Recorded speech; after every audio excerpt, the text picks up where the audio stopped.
Right, mic check, 1, 2. About to get this show started. Like to welcome May, Maya, and Oya to the house. Oh yeah, we about to get this started, so you better get in here. Better tell all your friends. You know what's going down.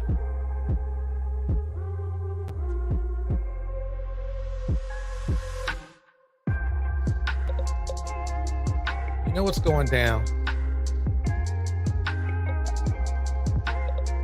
Let's get this started.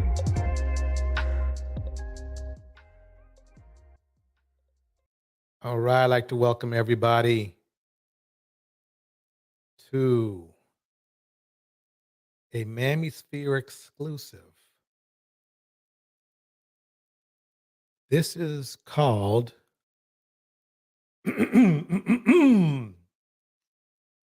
Karen, the Destroyer of Black Men. Let's start out with the very beginning. I need to, kick in some background real quick before we get into the meat. Bridget, thank you. Thank you so much for coming through. Everybody, here we go. Based on true story movie called Till. My name is Peter. All right, let's begin. This woman's name is Mainly and her son is Emmett Till, who is only 14 years old. They both go to shopping mall in this 1950s. Columbus Hill, thank you for coming through. Good seeing you here. Heathen Queen, thank you for coming through. 5. Racism in America is still too common even in public places by white people. She has a mother named Alma at home. She tells her mother that she is worried for Emmett because tomorrow he is going to Mississippi to visit his cousin. Her mother then told her to let her son go so he could get to know his family there. But many is still worried because they are black people. The next morning Emmett is getting ready to go there. She again reminded how to behave Mississippi because there are some special rules for black people. Mainly advised him to avoid contact with white people, and she then gives Emmett the ring of his late father who died 10 years ago on the battlefield. He was very proud to wear that ring. After getting ready, she drove him to the train station. There they met Uncle Moses and his son named Wheeler, who was also returning to Mississippi. Emmett then goes on vacation to Mississippi, leaving his mother behind. Who knows if that would be the last day for Mamie would see her beloved son alive when the train entered Mississippi territory. The black Mississippi, back then in the day. Let's keep it going. Passengers were then removed and separated from the white people. Long story short, while in Mississippi, Emmett, who incidentally is a city person and often works with his cousins and uncles in the cotton fields, then invited to relax at a shop while his cousin was playing in front. He then walked into the shop to buy candy. At that time, the cashier was a white woman named Carolyn. There Emmett shows a folio of a film actress in his wallet and says that she looks like a movie star. Saw him in contact with white people. His cousin immediately pulled him out, but before getting into the car, he instead whistled Carolyn, until that the atmosphere suddenly fell silent. The people immediately fled because Carolyn immediately took her gun in the car. While in Chicago, Mamie was at She took her gun because he just whistled at her. Remember that. Work. She couldn't stop thinking about her son, who had been separated from her for a week. She then goes to her boyfriend named Gene to ask him to go pick up Emmett in Mississippi. They then agreed to go on a few days. Long story short, 3 days later when they were relaxing in a place, Emmett's cousin named Morris finally couldn't stand and its indiscreet behavior. He even discussed why Emmett had whistled Carolyn in the shop yesterday because his actions could harm them. Because Mississippi is different from Chicago and Mississippi. Black people were murdered over the little trouble. Morris plans to report him. No, they weren't. Not according to Pearlie. Not according to Pearlie. Pearlie disagrees with that. She didn't think it was that serious. Of course not. Of course not. To his father so that Emmett will be sent home. But Wheeler told him to keep it a secret because maybe Carolyn didn't tell anyone else either. They then went home and got ready for bed. Suddenly in the midnight, another person banged on Uncle Mo's house. They're looking for a kid from Chicago. Who else if not Emmett? They forced their way and then fetched Emmett. They are Carolyn's husband named Roy Bryant and also his half-brother named J.W. Miller. Their Uncle Moses tries to get Roy to forgive Emmett because he is just a kid who still needs to learn. But Roy doesn't care about that. In the car there was Carolyn, waiting to confirm Emmett's face. And not only that, what made it sad was that there were also some black people there who worked with the Roy family. Uncle Moses and his family could do nothing. The next morning, from a distance, Wheeler sees the man who had picked up Emmett lifting something onto the pickup truck out of fear. He then immediately went into the house. That morning Maidme also got called. She got a news that Emmett was picked up by someone last night. Hearing that news, she then invited Jean to go to Mississippi, but Jean tells her to calm down and wait inside the house a short time. His mother, and mainly father, also came to her house. Her father, named John, brought a man named Ray Files. He was someone who used to deal with matters like this. He suggests many meet William. He is a representative of NAACP, National Association for the Advancement of People of Color, to fight for the civil rights of black people. William also knew important people and mayors in Mississippi. The next morning she is meet William there. He told her that at this time he was also handling 2 cases in Mississippi, namely the death of a priest and a man named Lamar Smith. Williams suggested taking advantage of all the press in Chicago. Mainly must have the courage to speak in front of the camera so that the news of the kidnapping is known to all the public. Long story short, finally the news about Emmett appeared in the newspapers. Hope someone reading the paper knows of its existence. Even with Williams' help, this problem also reached the governor. But wow, all the way to the governor. It reached the governor. Let's see what happened, though. Let's see what happened. Fortunately, the good news was followed by bad news. There is information over the phone that Emmett's body has been found in the river. His corpse is known because he wore his father's ring. Hearing the news of her son's death, Mainly immediately fainted. News of Emmett's body being found was broadcast on television. This case again became a concern. To the issue of racism against black people, how can No. Of course, Pearlie says racism doesn't exist. So, even back then, she said, she said slavery wasn't even that, wasn't a big deal. That's the vibe she was giving. That's the vibe she was giving. Let's keep it going though. 14-year-old child be killed? Just approved white supremacy to Rayfield.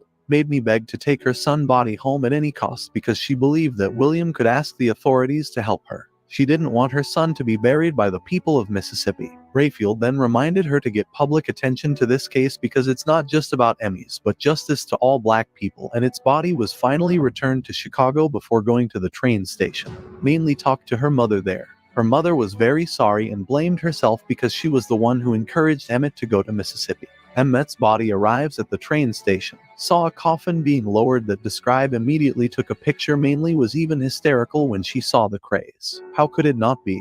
At that time she delivered Emmett in good health, and now she's picking up Emmett with a pathetic death at the funeral home. Mainly and Jean saw the shapeless condition of Emmett's body with a bad smell, and also the whole body that swells because it's too long in the water. She then checked the body of her own son. She watched carefully what happened to her son. Bruises all over and also a gunshot wound to Emma's head, and that made her even more angry. It really means nothing to the life of a black child. It was... Well, there we go. Okay, I guess we could assume Jenny Michelle in the house. Thank you for coming through. I guess we can assume that that a Karen was involved. A Karen was involved. It's funny though that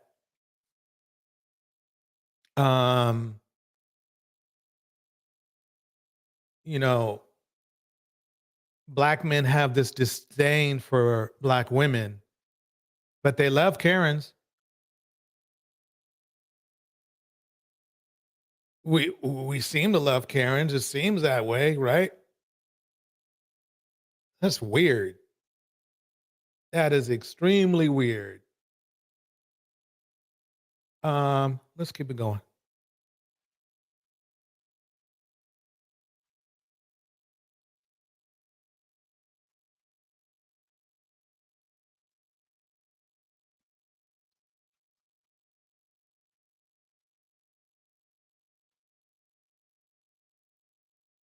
Wait. Sorry, everybody. Sorry. Hold on. Here we go. I apologize. Can we move on? I feel like her apology was, as genuine as when she shushed you. You're 22. I get it. Enough. It said a lot. I have an issue with the idea of entitlement versus character. Well said. It's all been tragically consistent. I'll just say that. The parents of 14-year-old Keon Harold Jr., who was falsely accused of taking 22-year-old Mia Ponsetto's phone at a hotel in New York City, are speaking out following Mia's bizarre interview with CBS This Morning. Yeah, I apologize. Can we move on? Those were the exact words that she used with you. Does that sound like an apology? She knew she assaulted a 14-year-old boy, not a guy, not a man. Let me get you up to speed. On December 26th, Ponsetto was seen on security cameras approaching a black teenager and his dad, jazz musician Keon Harold, in the lobby of NYC's Arlo Hotel. The case off, that's mine. Literally didn't get it back. Are you kidding me? You feel like there's only one iPhone? Does it sound familiar? Sound familiar? Made in the world? No, okay, then show me the. Show me No, on my you get a life over there. no, What's no, on your no, background? Ponsetto falsely accused the 14-year-old boy, Keon Harold Jr., of stealing her phone, ultimately tackling him in an attempt to get the phone back. Let me note, her missing phone was later found at the hotel. Harold captured the alleged assault in a 1-minute video posted to his Instagram, and the whole thing was also Honestly, in my opinion, people like that, they just have to be sued for every penny they have. That's the only way they'll learn. They won't learn any other way, if that makes them learn. documented on the hotel's surveillance camera. You see two black people? No, I'm not letting him walk away with my phone. The clip went viral. Ponsetto was dubbed the Soho Karen online, and last week she sat down with Gayle King and her attorney for a virtual interview just hours before she was arrested in California by the New York City Police Department. Basically, I'm a 22-year-old girl.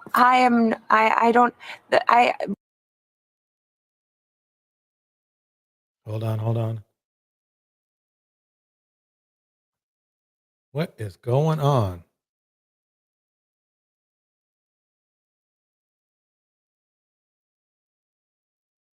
Hey, Dante. Let me,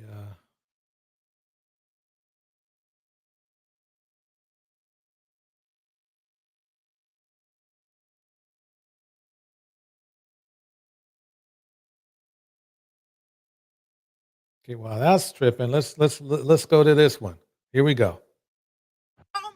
Say it one more time. Don't matter. It don't. No. Who matter? Yeah, y'all skulls are thicker. Okay. Your baby's different. Okay. Y'all are not us. Okay. Who matters? White power matter, you say? Look at this bitch. Like that. Hey, yo. And you tried to. No, I didn't. No, I didn't. Did you see that? Another accusation?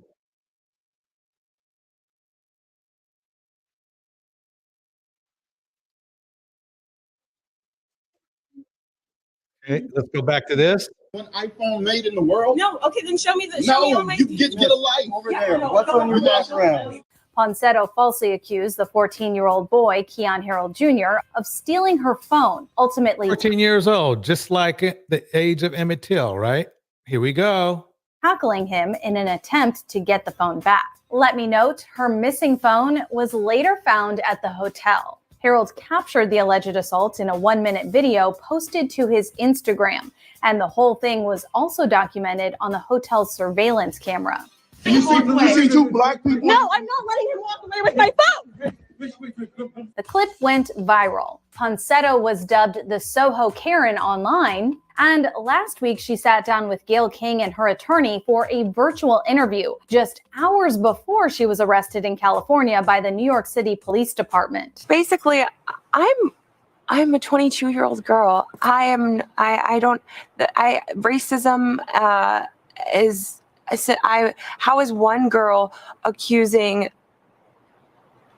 a guy about a phone a crime? You're 22 years old, but you are old enough to know better. So I will say you're 22. I get it. Enough. The hotel did have my phone. The hotel did end up having my phone. On Monday, Harold, who claims his son was the victim of racial profiling, and his son's mother, Kat Rodriguez, got emotional talking about the whole thing with CBS This Morning. This young lady blindsided him in the hotel. he keeps on asking the question, why? Like, why me, Mom? You know I wouldn't steal anything. I didn't know her. Why? As a mother, to have to answer that question. And on Monday, the network aired more of Ponsetto's interview. It didn't seem as if my accusations really bothered the son and the father, because they were just enjoying a nice meal right after this whole encounter. But all I'm saying, I don't know if you, Leah, is I want don't this know to if be you could say over, what. and I'm That's just crazy. No, notice the similarities. They have this is that sociopathic vibe that I get. They have no remorse. They're mad. As I said in a video about Pearly things, they're mad that they were even inconvenienced. They're mad that you inconvenienced them. They're not mad that they did something wrong. They're not mad at themselves. They're mad that you inconvenienced them. A little bit more, a little more taste of this.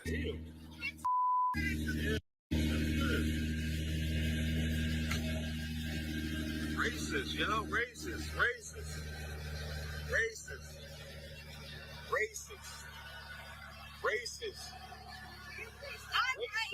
racist, racist, racist. And I hate because y'all do nothing but buy fancy cars and money. You get money from your car, bitch. All right, so let me say this, racist AF Karen. I don't mean to judge your economic situation, but by the looks of the kind of car you drove off in, it may be advantageous, madam, for you to become an advocate against the people who subscribe to white supremacy at the highest levels of government, because they do not pass laws that will help you get a better vehicle. They pass laws so that you can remain where you are, not moving forward. That's why it is better to have coalitions. But you can continue to not only vote against your own self-interest, but provide commentary against your own self-interest because of your hate for Black people. All right, Ben, thoughts here? All right.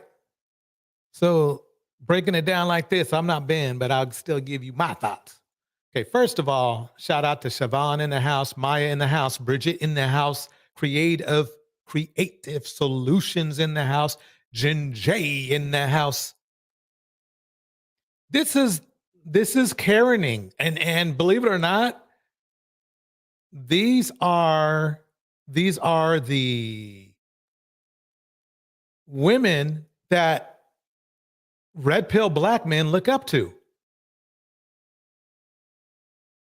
They look up to them. It's crazy. It's crazy. I know it sounds that way, but that's what they do. That's what they do. Let me break it down like this for you. Let me see where I can get that going here. Let me see here.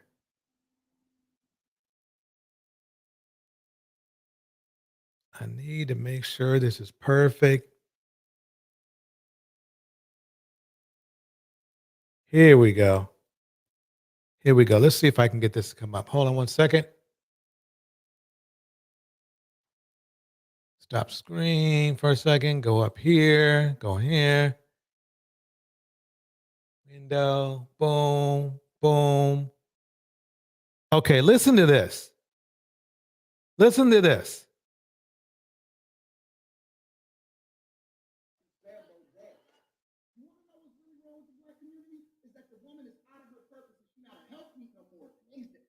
Can you guys hear that? Let me know. He's playing that Sambo role, right? And everybody wants to see Sambo dead. He has to build the plane while we were trying to fly it at the same time. But a lot of people look at the successes, or they look at what they think. He's playing that Sambo role. He's more of an enemy than the white man ever had. She's more of an enemy than anybody in history has ever been to the Black community, because she's the very person that comes into the seat. Okay, let me pause it. Let me see if I can raise it up a little bit more. Dang, it's on full. Okay, Let me play a little bit longer.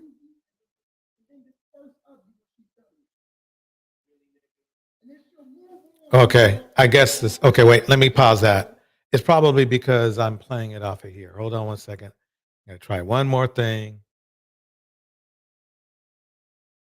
In fact, let's just keep it moving. Let's go to another. Let's go to another Karen. Hold on one second. I'm gonna bring it back up.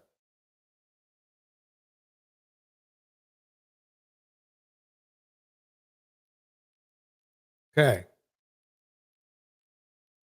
People have already watched that video showing a heated confrontation that many describe as racially charged.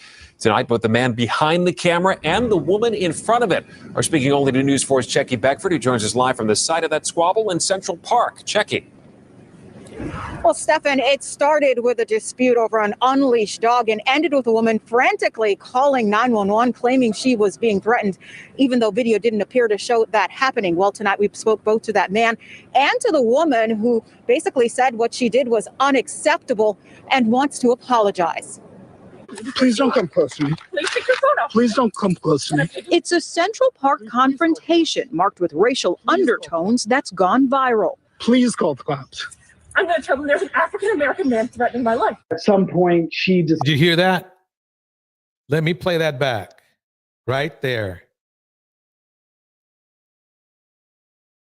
Now remember, up to this point, they're just having a dispute. Dog's not on a leash, needs to be on a leash because dogs do bite.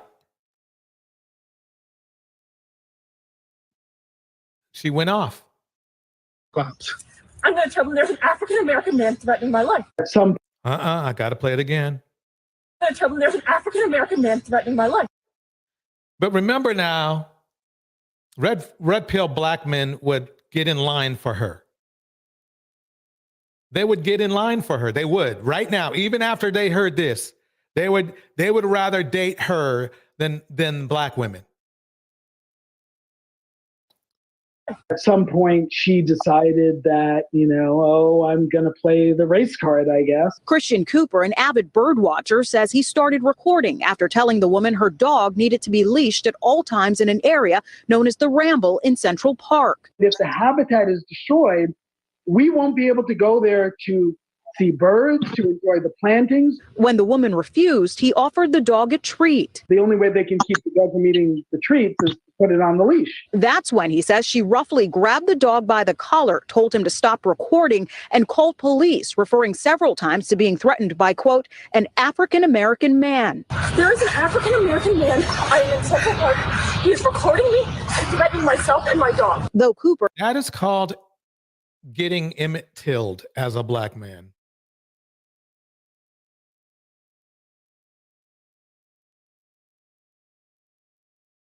The destroyer of black men, right there.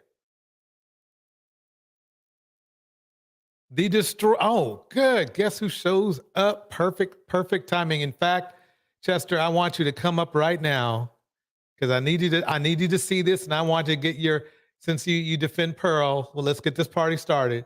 Come on up. The defender, the destroyer of black men, right here.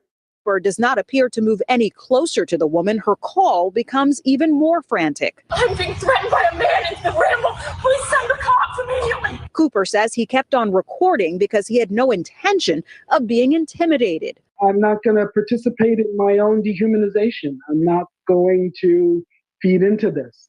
We live in an age of Ahmaud Arbery where, black men are gunned down because of the presumptions that people make about. He stopped recording. Okay, so I'm going to stop there. Chester, how you doing, bro? Chester, you there? You in shock? I can't hear you. I don't have you on mute. Where you? I can't hear you, bro. Your mic. There's something wrong with your audio. Come on now. I mean, you red pill guys always got something wrong with your audio. What's wrong? What's up with that? What's up with that? Well, I mean, the thing is that this is quite common right here, what you're seeing here right now. Black men, we get Karened on the job. We get Karened at the grocery store. We get Karened in, as you can see, in the park. We get Karened at, hotel venues. We get Karened everywhere. But you want to know something? No, you love your Karens. You love your Karen. Oh, wait, there we go. My bad. That was my bad. Bruh, I'm backstage the whole time. I know. I was just messing with. Okay, so how much have you seen of your favorite people? I've seen this video before. I've seen every good. Karen video there is. Okay, good. So I remember this. She actually got in trouble for this. She got charged. Yeah, but they dropped the charges. Yeah. You think it was you think it was nice what she did, or what do you think? No, that's being a Karen. So, in some states they actually passed an act called the Karen Act. Karen spelled with a C. I actually forget what it stands for. It's an acronym. But they passed a law saying, if you call the police for a what do you call it? If you swap somebody, then you get charged. Okay, you can't abuse police power. And middle-aged white women, they love to tend to do this a lot of times, especially the black men. I mean, the videos are all over the internet. For some reason, they think the police are their personal security. But no. But are you sure it's just middle age? Because remember Soho Karen? There's a lot of people that do it, but it's typically middle-aged white women or even younger white women.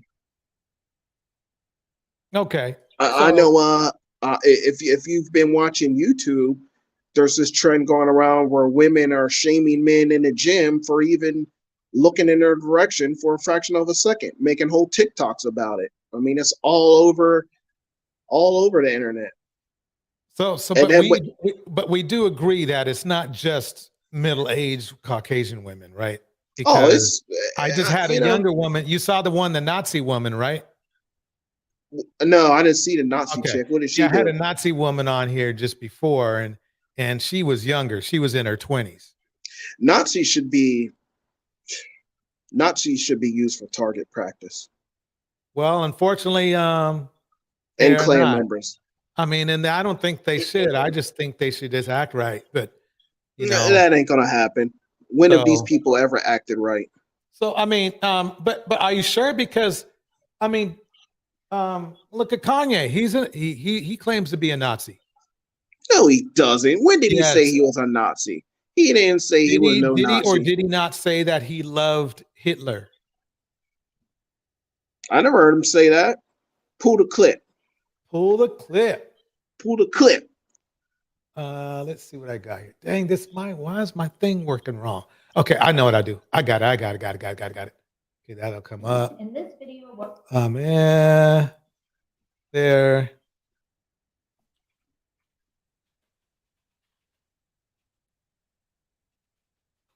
Somebody said, "You seen these videos and still worship them." I don't worship Karens. Okay, if I had my way, all the Karens would be locked up, since they don't know how to play nice with others. Okay, well, we're gonna get to that in a minute here. We're gonna get to that in just a second. Window. Here we go. Boom. Kanye West has a disturbing history of admiring Hitler, sources tell CNN. Look at probably all taken that. way out of context. You're using CNN as a source. No, he made it clear he was going to even name an album Hitler, but he settled on Ye. I am not joking you. I am not joking with you. So you see that, right? Well, what did he specifically say? I'll tell you what. We'll save that for another live. All right. We'd be here for all day. You know what I mean? We'd be here all day. But I'm just throwing that up there. Let me see if I can find at least one more source. So just that it's not. Here we go. This is Billboard, which is Billboard is quite conservative. Okay. They were the ones who called Gangnam Style a rap track. Okay. Twitter reacts to Kanye West admitting that he loves Hitler. Okay. So there it is.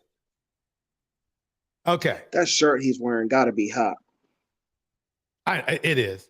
It is. But Dude got a damn leather shirt on. Good try redirecting. No, I'm just messing with you. Okay.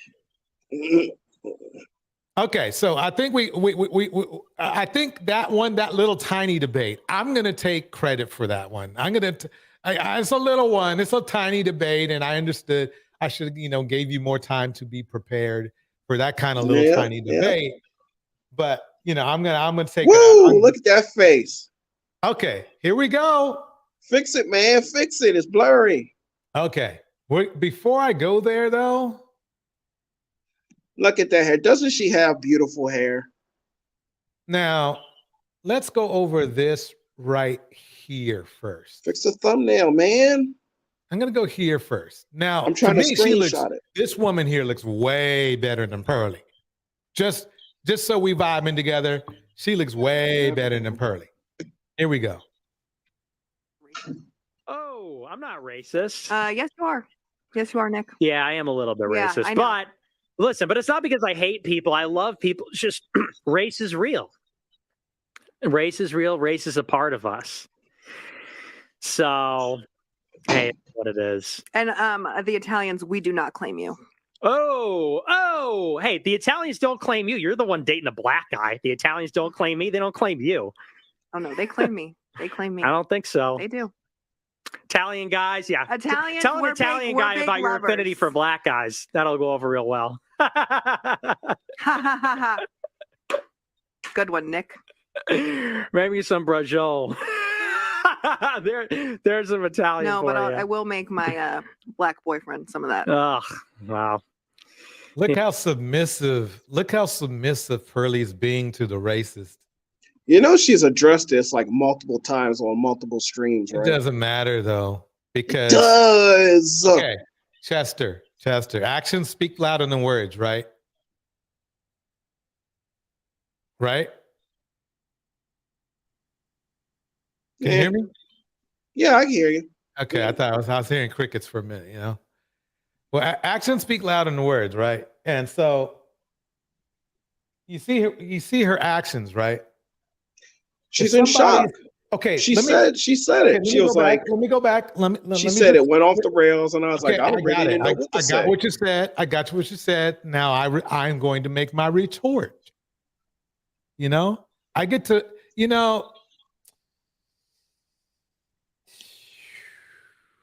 I got the perfect. What? What country you from? What ain't no country I ever heard of? They speak English and what? What? English, motherfucker! Do you speak it? Yes. Then you know what I'm saying. Yes. Okay. This is my retort. Actions speak louder than words. They just do. Actions speak louder than words.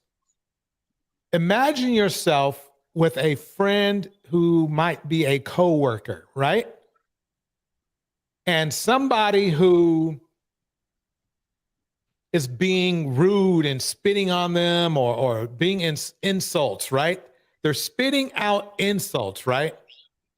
And they're insulting them. Not only are they insulting your friend, but they're insulting your friend in front of the world to see. What you gonna do? I was staying up for him. Did she?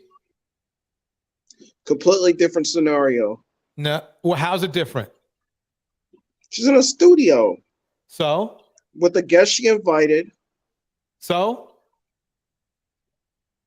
And she even admitted, I'm gonna put you in the exact same scenario. So probably you should have said something. Wait, Chester, her quote was she was like a deer in the headlights. Okay.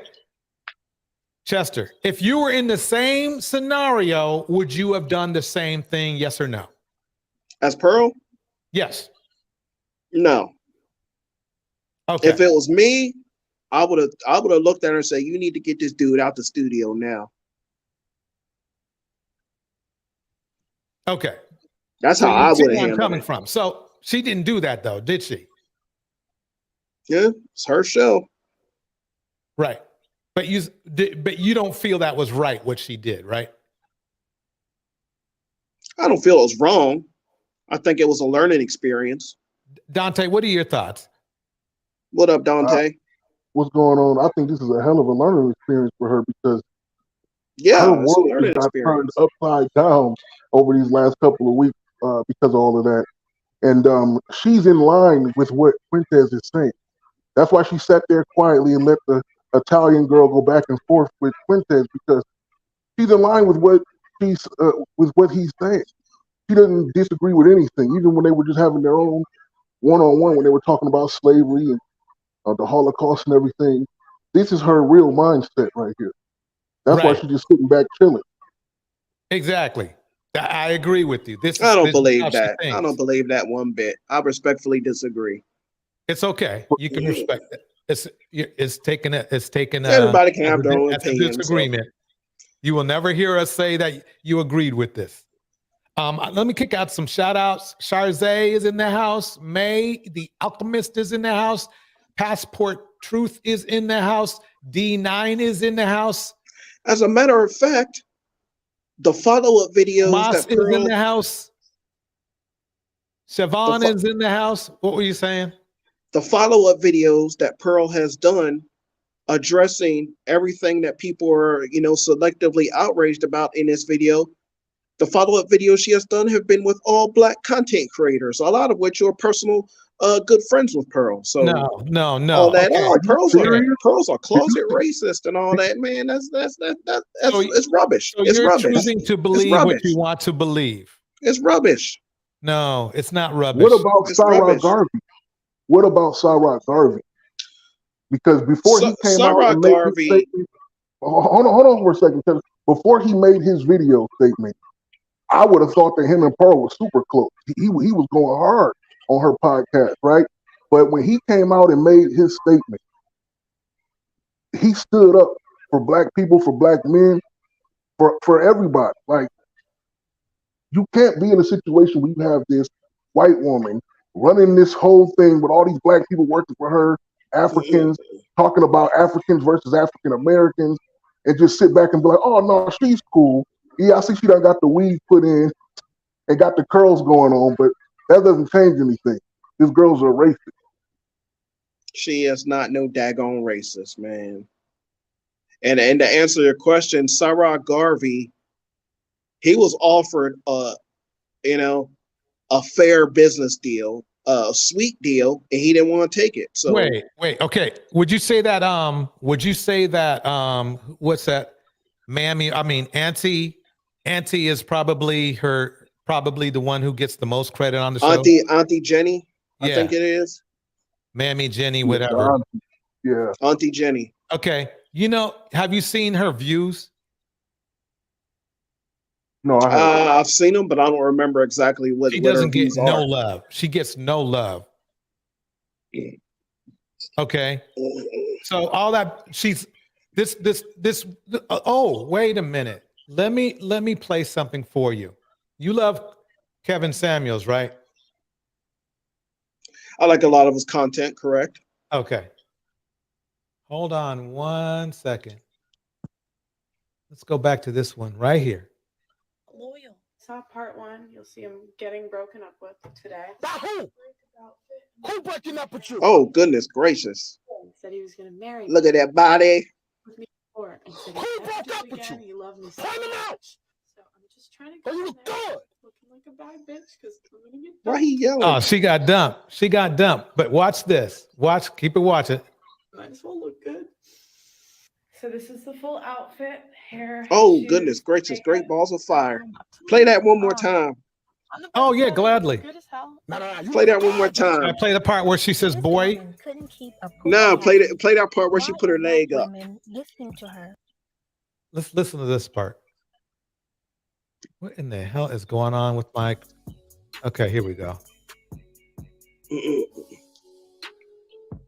And to add insult to injury, after Pookie broke up with her, he mocked her online.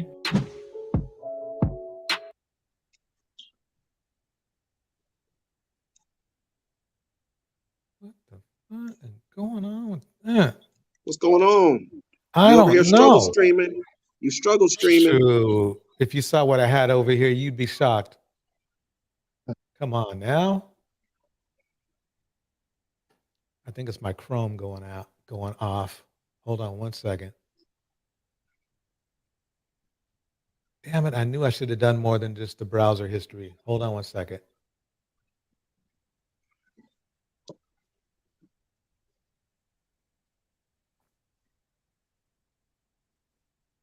Let me go to my backup. So I don't know if you guys are invested in the lore of the Just Pearly things, which her career is coming to a head a little bit.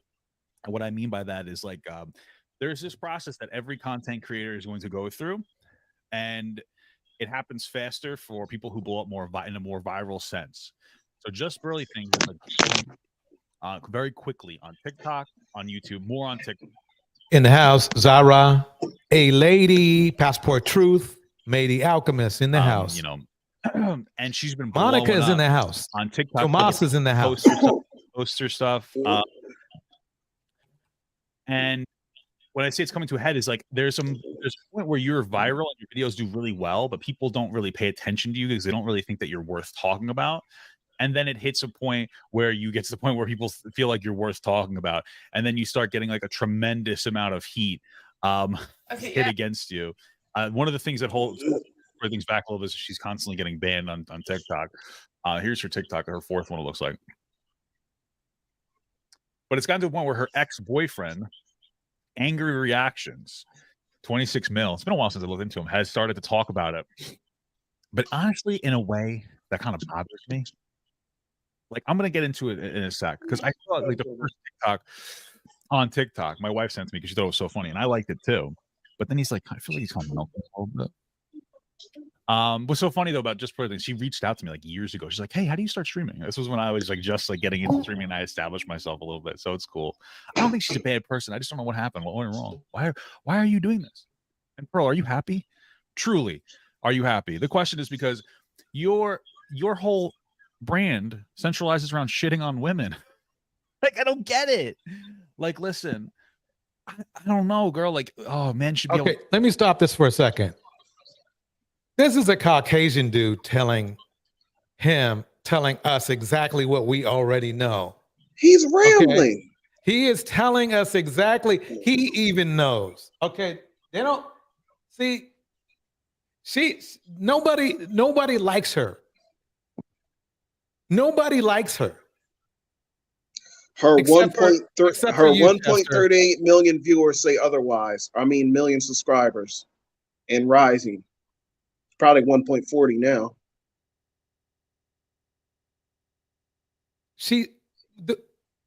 Okay, show me where she's loved in her own with her own people. That's odd. Love Show with me her where own she's loved people. with her own people. Yep. Because what you're just telling Hold me on a is that second. I'll be right she back. has a 1.5. Okay, I guess he's gonna go look. People to cheat on women, bro. Like, if you like, you should put up with a man cheating on you in a relationship. Like, bro, how do you feel that? How do you shit on women so much? How do you sit there and call women like this video here we're gonna watch? It's short, but the whales have returned. They harassed my family. Why are you being so mean to fat girls? I think it's because she used to be fat, and now she like lashes out at people for it because she's like distancing herself from that self-hatred.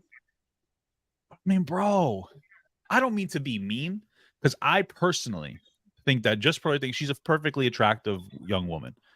I think that she's attractive. I think that she's cute. But if I was a high value male in the manosphere, speaking the way that I would, the way that they speak about women is like they have to be perfect because all they're good for is their body. By that standard, you're fucking hideous. I'm not trying to be rude because I don't think that she's unattractive. Dante, what are your thoughts right now? This guy, my dude Chester, is a hilarious person, man. But Pearl, she's not really, she's not an attractive girl. It just depends on what you like. But yeah, I agree with you though, DJ. A lot of the men from the white community, they don't agree with what she's doing. They don't like her. Now, I do think that there are white people who do subscribe to Pearl's channel. But I did see in some of her comments in the first apology video she made, there were a lot of white people in there who were like defending her because they're just blatantly racist. They don't care. Like, it's not that they really like her per se. It's more that they like the fact that she's a white woman that's talking down to black women, in these conversations. So that's what they really agree on the big side. Just like some of the guys in the manosphere like that, where they like to see. I saw Pearl on one of the Lapeef panels a while ago, and she was like the only white girl on there, of course, and she was talking about baby moms and all this stuff. And one of the black women on there had asked her about who she was dating at the time or whatever, and she said she didn't talk about her relationship or anything publicly. And one of the black dudes on there was like keeping score between Pearl and one of the other black girls. And it got to the point where one of the other black guys on the channel was like, yo, you got to stop doing that. That looks terrible because you like pinning the white girl against the black girl, then you're making it seem like the black girls win, like you heard cheerleader. It's just, that was just kind of strange to me. But it's a lot of black guys out there that's like that.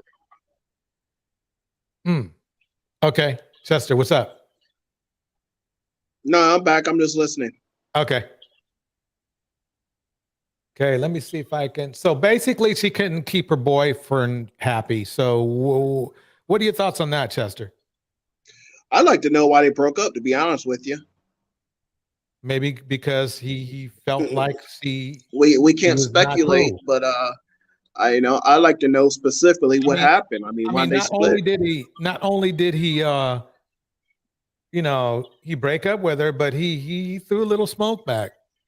He could have just left her alone, right? Threw a little smoke back. Yeah, he seemed like he caught in his feelings for some reason. I'd like to know why. I think what happened was that he caught those feelings that he was getting from her, that maybe something ain't right about her. What do you think about that? Okay. So we talked briefly on Peso's channel, right? And we were talking about the fact that she had this issue. You actually did raise an issue with her about her Me Tooing her black coach, correct? Yeah, she pretty much got the dude fired because he wanted to clap her cheeks, and she was like, "Oh, I did it because of my sister. My sister was gonna go to that school." Okay, and so how do you feel about her also Me Tooing the guy, the concierge?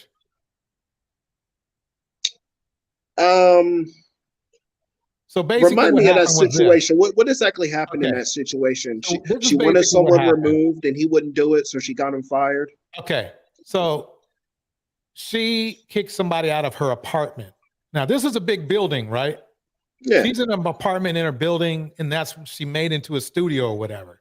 Because Okay. it doesn't look like a studio to me. It looks like more like she did it all in her apartment. Does she own the building or? No, she does Okay. not. She does not, and neither does her father. Okay, so she's just like another tenant there. Okay, a tenant. Because this is in England or whatever, right? So anyway, she kicks this girl out who happens to be black, I believe. Believe that's what she said. Okay, she kicks her out, right? And the girl's leaving, right? But she's pretty attractive. Okay, the one that she kicked out, that Pearly kicked out. So she goes down the elevator and she's leaving, and I think she was striking it up with the concierge on her way in, right? So she's being all submissive and cooperative with this concierge, right? This woman, right? But Pearly feels like she needs to be out of the building all the way out. So she calls the concierge and demands the concierge to remove the woman from the building. Okay. Okay. Like, wait a minute, though. She's all right. I mean, she's here to see me. She's here to see me. I'm getting my groove on, right? I'm just here trying to, to go out on a date with her. Y'all's problem, right? She called up the dude's manager and had him fired. Oh, that's a bitch move right there. She went to the principal's office on him. Yeah, wait. I apologize. She didn't call him. She called him first and then she emailed him. Yeah. That's some passive aggressive BS. That's your girl right there. And I hate to say it, but a lot of women do that. Women are passive aggressive like that. They'll smile to your face and send off emails and phone calls behind your back. You know what's funny about that, though? What's funny about it? They complain. The biggest complaint that a lot of black men in a red pill have about black women is that they tell you like it is. They tell you like that's a part of not being submissive. Submissive is going, no, I'm not going to do that. You see what I'm saying? Who does the passive aggressive stuff the most? Karens. Every other race. Mostly though. Mostly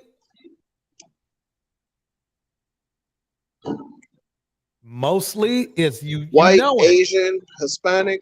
No, come on now. You know what's up. You've been in those situations, I know.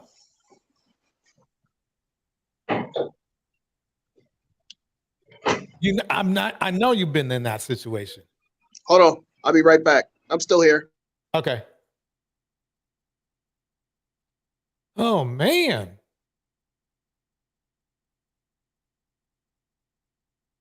Let's keep it going a little bit further. Let's go back to this one. You don't know any better. When I heard this clip, this has got to be the most cringiest thing I have heard in a while. The most cringy, this is Courtney here. The most cringiest thing. But you know something? I played this on purpose, and I'll tell you why. Courtney herself has said some cringy things about other black women. She said some cringy things about me. But I hope she will see this as a learning moment for herself on how she sounds when she says stuff like this, because she does say stuff like this. Not the targets are different, but it's still the same format. Don't believe me? Go look at some of Courtney's stuff. She can get evil. Calling women different things. Remember she had a shame video where this cute girl, she was missing some teeth up front, but this cute girl, was, showing off her hairdo and everything. And Courtney went to town on her. But you know who she didn't go to town on?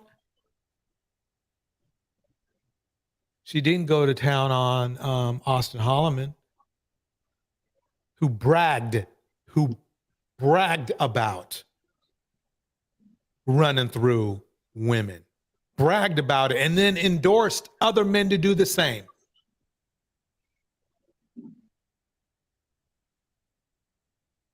However, I'm glad that it's coming out because at least we know without a shadow of a doubt that Nick Fuentes is, in fact, a racist.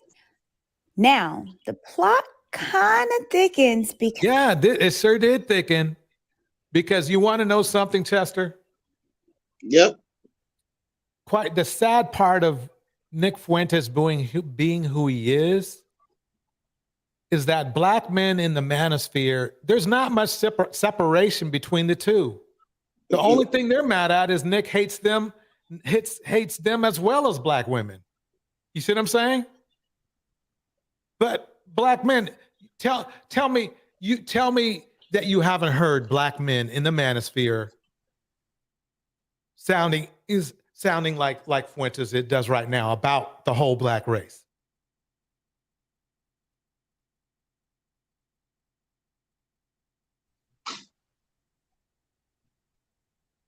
Isn't Nick Fuente? He's part part Hispanic, part He sure Italian, is. and I He think sure something is. else. And he's trying to play like, "Oh, I'm racist." It's like, dude, you're mixed. Like, It doesn't matter. That's he's the special. point. You He's are special. helping. Thank you for helping me. Let me break in real quick. Black men do the same thing though. It's just specifically to black women. Have you heard did you hear Anton Daniels rant about black women? No. Let me see if I can pipe that up because I had it up, but It's one thing to bash someone, and it's something else to kind of point out bad behavior and try to get them to course correct. So, okay, Anton Daniels he went beyond that. Let me see if I can get that back up. I might need to start my browser again. Let me get rid of some of these things. Okay, let me see if I can bring this up. That's that. That's that. Okay. Geez, I'm starting to hate Chrome. Let me see if I can use another browser and get this to come through.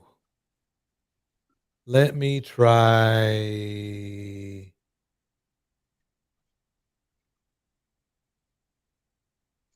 I know this shit ain't gonna work though. It didn't work last time. DJ, you see this comment section? Oh, thank you for reminding me. In the house. Southern Belle in the house. May the Alchemist in the house. Look at what May Surveyor. the Alchemist typed. Look at what May the Alchemist is typing. She be flagging videos she don't like. Who is for ready no to reason. take down Crimson's channel? I got Chantel. That's No, a baby, Karen. go. That's a Karen sitting at home with your finger on a button, flagging videos all day that you don't like. Have you seen? Okay, You got have you nothing seen better to Chantel? do. Okay, have you seen Chantel's channel? Right. I don't like your channel, so I'm gonna flag it. Have you Hitting the seen button. Chantel's channel? I don't believe I have, but sitting at home with nothing better to do with your finger on a button, flagging videos you don't like. That's an ultimate Karen right there. Ultimate Karen. That's not a Karen. Ultimate Karen. Not according to you, because okay, let's bring that up then. It's one thing to dislike a video, wait, flagging and begging YouTube to take it down just because you don't agree with the content, that's a Karen. Okay, got it. Okay, I understand what you're saying, but did you know your girl did the same shit? She claimed she was slandered. Nope. And lied on. Okay, so and what you're thinking is that May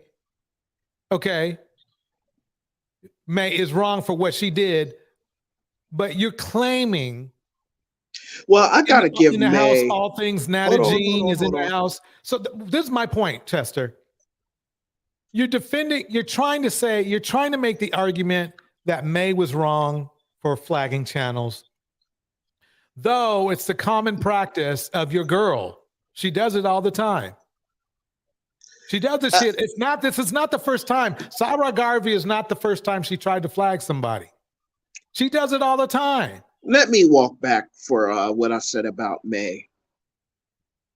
Because I would have to watch the videos that she's flagging from beginning to end. And then, like I said, it's one thing. Okay, I can agree it's with one that. thing somebody like her, someone to dislike a video, but to flag and beg YouTube to remove it just because you don't like it, no other real reason, that's shady.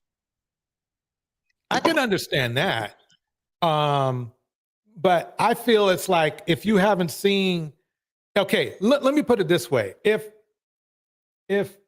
what's his name, Nick was saying shit like, F black Negroes and you can replace that with, whatever you want, right? They should all just go away and You know, I don't like the way that the color mixing and all this kind of stuff. Do you think Race mixing, yeah. race mixing and all that? Do you think that should be flagged? Yes or no? Freedom of speech, so I don't think it should be flagged. But I mean, I don't have a problem with people I disliking. mean, the thing is, remember that video. now. Let's remember now. YouTube has a different policy. It's not. It's not YouTube- run. YouTube has a YouTube's different policy. It policy. doesn't. They don't. It's not about freedom of speech when it comes to YouTube. Oh, I know. YouTube. If you remember when COVID hit, that they were very selective about who they censored and who they let speak. They pulled down multiple channels for no reason other than they didn't like what they were saying, and got their butt sued for it too in some occasions. That they didn't win. The only thing they had to do was just release. They put the channel back up with no explanation or apology. Okay. Right. So the thing is this. So if somebody is constantly disrespecting a group, are you telling me you're fine with that? No, but we have freedom of speech.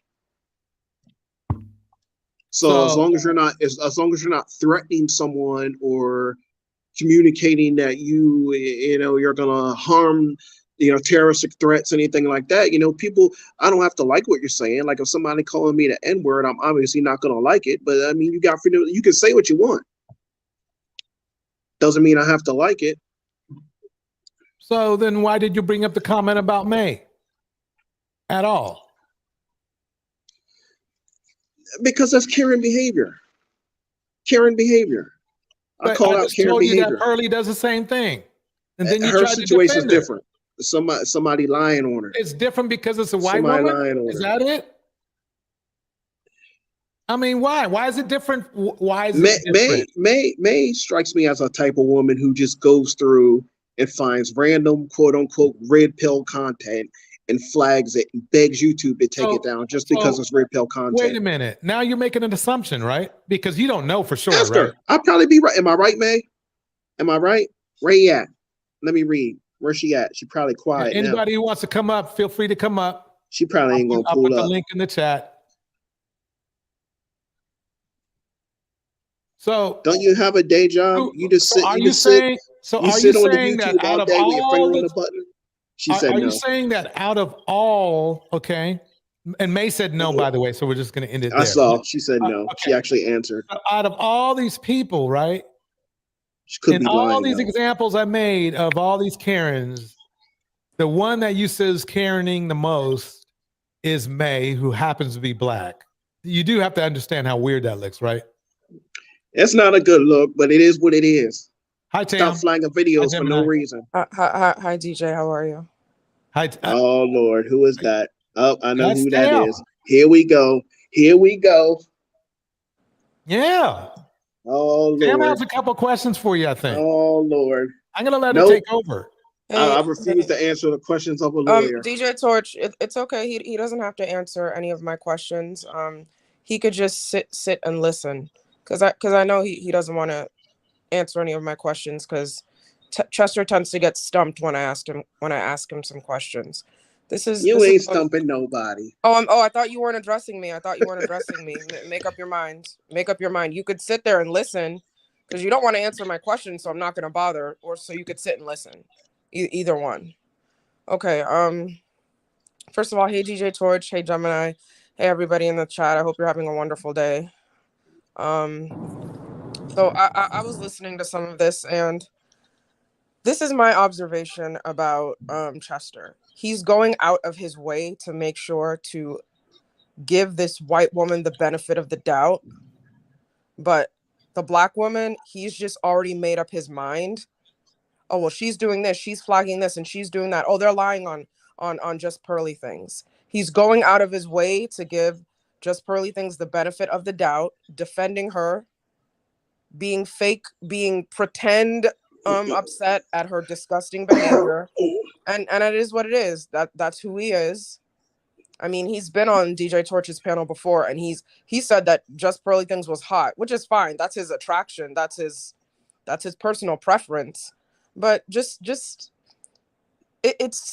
he wants to defend the white woman because she has a reputation for bashing black women. That's why Chester loves her and worships her. So it's okay. It's okay. Like somebody like Just Pearly Things could probably call Chester an N-word to his face, and he'll just laugh and say, "Oh, she's so cute." That's all I wanted to say about that. Well said. May, what are your thoughts? I have to give you the opportunity to talk about Chester's accusations. Sure. Hey, DJ. Hey, everybody. Yeah, I had to come up here because Chester he has a lot of lack of knowledge. Poor baby. This is the reality. When you use social media or anybody's platform, you are subject to what they tell you are the guidelines. They're called community standards. Chester, go look it up. I have studied them left and right, back and forth, and I know how to use them excellently. Striking and flagging is something I'm very familiar with, and there's a lot of different reasons it can happen to you. I've watched hundreds of videos on the policy as it changes over the past 3 years. So I have taken down 4 channels based on community guidelines, completely deleted, gone. I know how to do it, and it does take something for certain kinds of channels to get them down. But with a coordinated effort, a small group effort, it can be done. And Pearlie knows this. That's what she's doing to Sarah. So don't sit here and try to say that the white girl did it. It was right. She used community standards just like I do. And the reality is this. As a black woman who uses YouTube, if I see something that's not in community standards, I have every right, just as anybody else does, to point it out because they rely on the public to help them find this. And they have a new program that's kind of like a bot that does its own searches, but it's not perfect. So you have to report. That's how you keep the space on target doing what it's supposed to do. It's actually a good service for you to do as a user. It keeps the space clear. Do you understand that, Chester? Hello?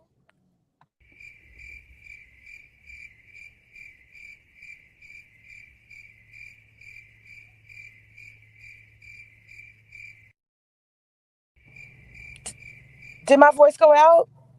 I don't know what happened. I guess he. I just want to say this one thing also. People who love to quote freedom of speech have probably never read the First Amendment in their life. Okay? Or the first the freedom of speech in that pertains to any country. They probably never read it in their life, but they love to quote it. Okay, freedom of speech is yes, you're free to say and express ideas without censorship from the government. So if you're on YouTube, if you're on an entity like YouTube, and you say something that is not within their community guidelines and they take your video down, that has nothing to do with freedom of speech because YouTube is not a government entity. They are free within to have their own bylaws on what you can and can't say on their platform. So everybody out there who loves to talk about freedom of speech, if you're acting a fool on YouTube and you break the rules and they take it down or somebody flags your video, you can't cry freedom of speech because YouTube is not a government entity. It's not. So before you go quoting freedom of speech, actually take the time to read the First Amendment because I doubt a lot of you who love to quote it have even read it. Exactly. And I'll give you guys another example. There's a lot of different types of things that you can do wrong on YouTube. Right now, Chantel Simone, she has a video of a young boy. He's probably about 6 years old. His mom is twerking and he's patting her butt like he's at the strip club, her own son. Do y'all think that meets guidelines? A child? Y'all see what I'm saying? It's a lot No, of especially if she has her comments on. That's very creepy. A child's it's on her channel right now. Yeah, I put in there for abusive and hateful content. Okay, I don't follow. Is the comments on, May? I've been striking it every day. The comments are on. Yeah, the comments are on. Then it can be taken down because it's a child, and they don't allow comments when you have certain contents with children in them. Okay, hold on. I'm sorry, you guys. Let me address this. Tam, you're woman-splaining. Okay, I guess that's Chester or someone. I don't know. I'm woman-splaining how? Talking about freedom of speech, that's a simple definition. So if every time I say something that you can't argue against and you have no rebuttal, if your fallback is your womansplaining, then you're a fool, because I would ask you to intelligently explain how I'm womansplaining, just simply talking about freedom of speech. Freedom of speech has nothing to do with man or woman, so come up with something else. This is why Chester doesn't like to answer my questions, DJ Torch, because I always easily outsmart him. Wait, and you see that he's in the chat and he's not on the panel. He pointed out that women are passive aggressive. I would say that's passive aggressive, is it not? Why do you devote so much energy to? I don't devote so much energy to YouTube. I know you're deflecting now because I've said something that you can't rebut, and that's your tactic. But it has nothing to do with devoting energy to anything. I was just explaining freedom of speech to you because I can guarantee you've never read the First Amendment in your entire life. This is what I mean, Chester. You need to start having a brain of your own and stop reading from a script, because you're a groupie. You're in awe of all these manosphere spaces, and you just quote them, and you have no real thoughts of your own. Y'all know what Peso brain. says. Y'all know what Peso says about these guys. They got low IQs. Yeah, this is a different kind of guy. That guy, Jester, I was like, you in here talking crazy. As soon as the ladies step up in here, you go to the comment section like Exactly. This turned into a feminist echo chamber. Nothing I've said has to do with feminism. I simply explained freedom of speech to this what do I even call him? I can't call him a child because he's older than me. It's called a goof. I've never even heard of somebody say the word womansplaining before. Yeah, seriously. Everything I'm talking about had nothing to do with womansplaining or feminism. Chester just doesn't like it when he gets outsmarted by someone who's a woman. Chester, I would tell you something. We're in a day and time where they have equal rights in marriage. They have the ability to walk with rainbows down the street. They have a holiday every year, like a whole month dedicated to the LGBTQ community. Chester, I swear to God, it'll be okay. It'll be all right. If you want to just come clean and say you don't like women, it's okay. Oh no, Chester likes women. He likes, you know who he likes. I don't know. Man, what he said earlier about Pearl when she was in the mirror doing her little video, I was like thinking, like, are you serious, my guy? You think Pearl is attractive like that? He was up there wooing and eyeing. I'm like, how old is Chester? Like 15? But brother, it could be an act. Beyonce, It you could see be an how act she because looks. look at her. Come on. Exactly. And people think she's a trans. So, hey. I'm trying to tell y'all, some stuff has come out. I mean, I think DJ pointed out the other day that, TLA said when I was dating a girl and I was dating Kevin, that came out. The guy who's called Beautiful Lies, he messed around the other day and he was looking at Pearl and he said, "Ooh, I love a man in stockings." And he said, "Ooh, oh man, my drink, I got to really get myself together. My drink." He tried to blame it on his alcohol. No, people are saying all kinds of gay things. Come on now. And I'm gonna be honest with y'all, I believe there's a lot, everybody has said this already. In the red pill, it is really a fishing space for other men. It is like kind of like how you have a lot of Republican guys that they have been found to be married for 30 years, but they've been doing great gay stuff. There's a place that men hide, and they hide in plain sight. And the red pill is one of those. Y'all got to recognize that. Y'all men, y'all got to see that. A lot of these men don't like women. They don't like women at all. And that's why they have so much fault. Come on now. Yeah, let me play this video. Chester, you're gonna come back up. Chester, you should come back up. I want you to give you this reaction because I want you to see how similar this is to something that Fuentes would say. You ain't coming up, are you, Chester? Chester, you come up to the. If you come up to the panel, I'll put Pearl back on. We're not gonna beat you up, Chester. Come back. Hey, Torch, I'd love for him to come back up. I would love to eat him up. Please come back, Chester. Please. I've been waiting. I've been hearing you on these panels, and I've been waiting to eat you up. Please come back, Chester. Please. But Chester, Pearl is also striking. She struck Danica Marie's page recently. and she says she has a whole list of people she's going to strike their channels. Oh, So is it Chester's okay with okay? that. He's okay with that. He's okay with that. that? Oh Yeah, he's okay wow. with that. He has every excuse in the world to defend just pearly things. But if a black woman behaved the way she was behaving, oh, he'd be so quick to demonize her. Chester has shown who he truly is. Wow. We talked about self-hating black people yesterday, didn't we? We sure did. Well, Chester is the champ of that. I just want to know what happened to people like Chester and Obsidian. Like, I just wonder, like, can they trace it back to something specific that happened in their childhood, or while they were an adult? Like, did somebody get a job that you wanted and they were white, and ever since then you just hated to be in black? Like, what happened? You know what I think it is, May? I think it's the fact that people do not want to be accountable for the losers that they were when they should have been doing the things they need to do in life. So they want to blame everyone else for it. And they are upset right now with Black women because Black women did what they needed to do in life and they just did not do it. And now they're mad. That's too That's what bad. I agree. It's too bad.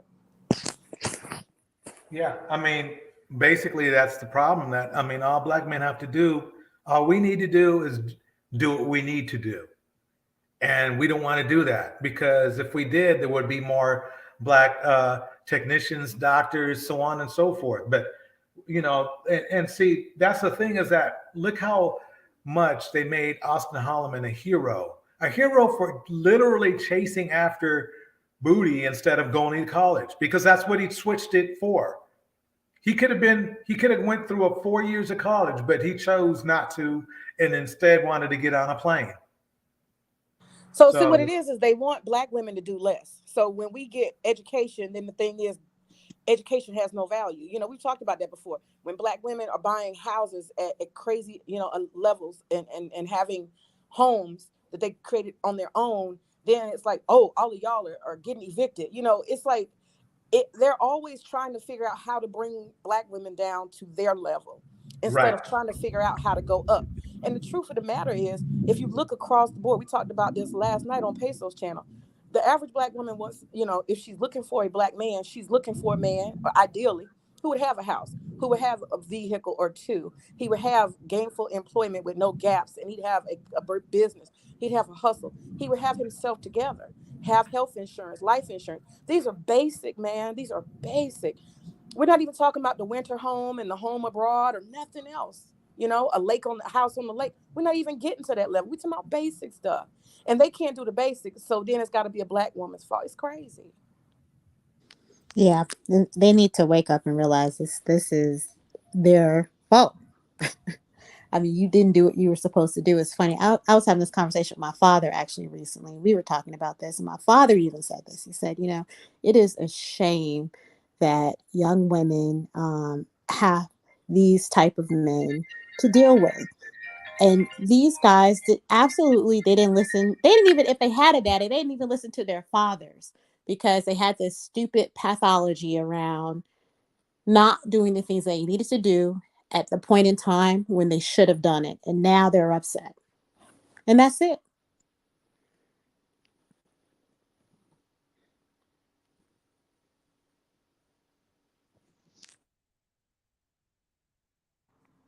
Absolutely.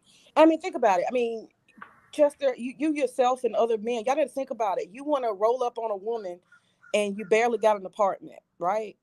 barely got gainful employment. Don't have no benefits, no nothing, no money saved. Well, and you rolling up on the bus. Y'all gotta come on. Well, in Chester's slight defense, he does work as a security guard and he has a 1-bedroom apartment and he makes 50 or 60,000. So I'll give him that. That's really exciting. He's rocking my world. Did Chester hand draw his resume? He has an honest job and a roof over his head. I can't hate on that. But all the other stuff, he's a groupie. You sound like an overachiever. You sound like an overachiever, Chester. No, the guy who was asking, did he hand us his resume? No, he's discussed this on Peso's channel. So he specifically said his background. So we're literally just quoting back to Chester what he said on Peso's channel. Yeah, Well, I'll tell you one thing. In that's this group, I terrible. bet you if you said who's interested in this demographic with a 1-bedroom apartment and this X number of dollars, Chester, you're gonna have to get you a white girl because none of these black women gonna want that. I'm just letting you know. Well, Chester said that he prefers white women because he said that black women were ghetto. He said that black women have all these children and black women. I don't know Oh, that he knows, really? Oh, but Chester, that you said that about black women? Well, your mother's a black woman, so was your mother ghetto too? yeah, I mean, these are the only black women he knows apparently because this is his world. And that's the other thing that I realized about the pathology of these men. Some of these men don't know anyone else. But that's interesting. If Chester really said that, if he said He black said women it, you heard him. I mean, you've been on okay. with Okay, well that's very interesting because once again, Chester's last girlfriend, may she rest in peace, she was an unemployed drug addict. So, Oh, does it get any more What? ghetto than that? wow. So I hope and pray that Chester did not fix his lip to say black women were ghetto because you told us about your last girlfriend. So Let's keep it real, Tam. He's only able to get with his 1-bedroom apartment and his low income and his little setup, whatever he got going on, the little scraps. He's only able to get the ghetto girls. He's only able to get the girl who got, multiple children. Those are the only women he has access to. That's what it is. And that's that's just a that's very the hard ignorant. truth. Huh? That's a very ignorant stereotype. Yeah, it is, but I think it's true because a lot of these red pill guys, that's what they complain about constantly.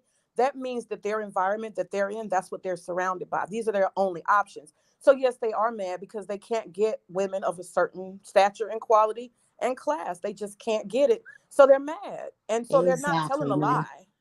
Exactly, man. These are the only women that they know because this is their world. Yeah. And then they project it on everyone else. Absolutely.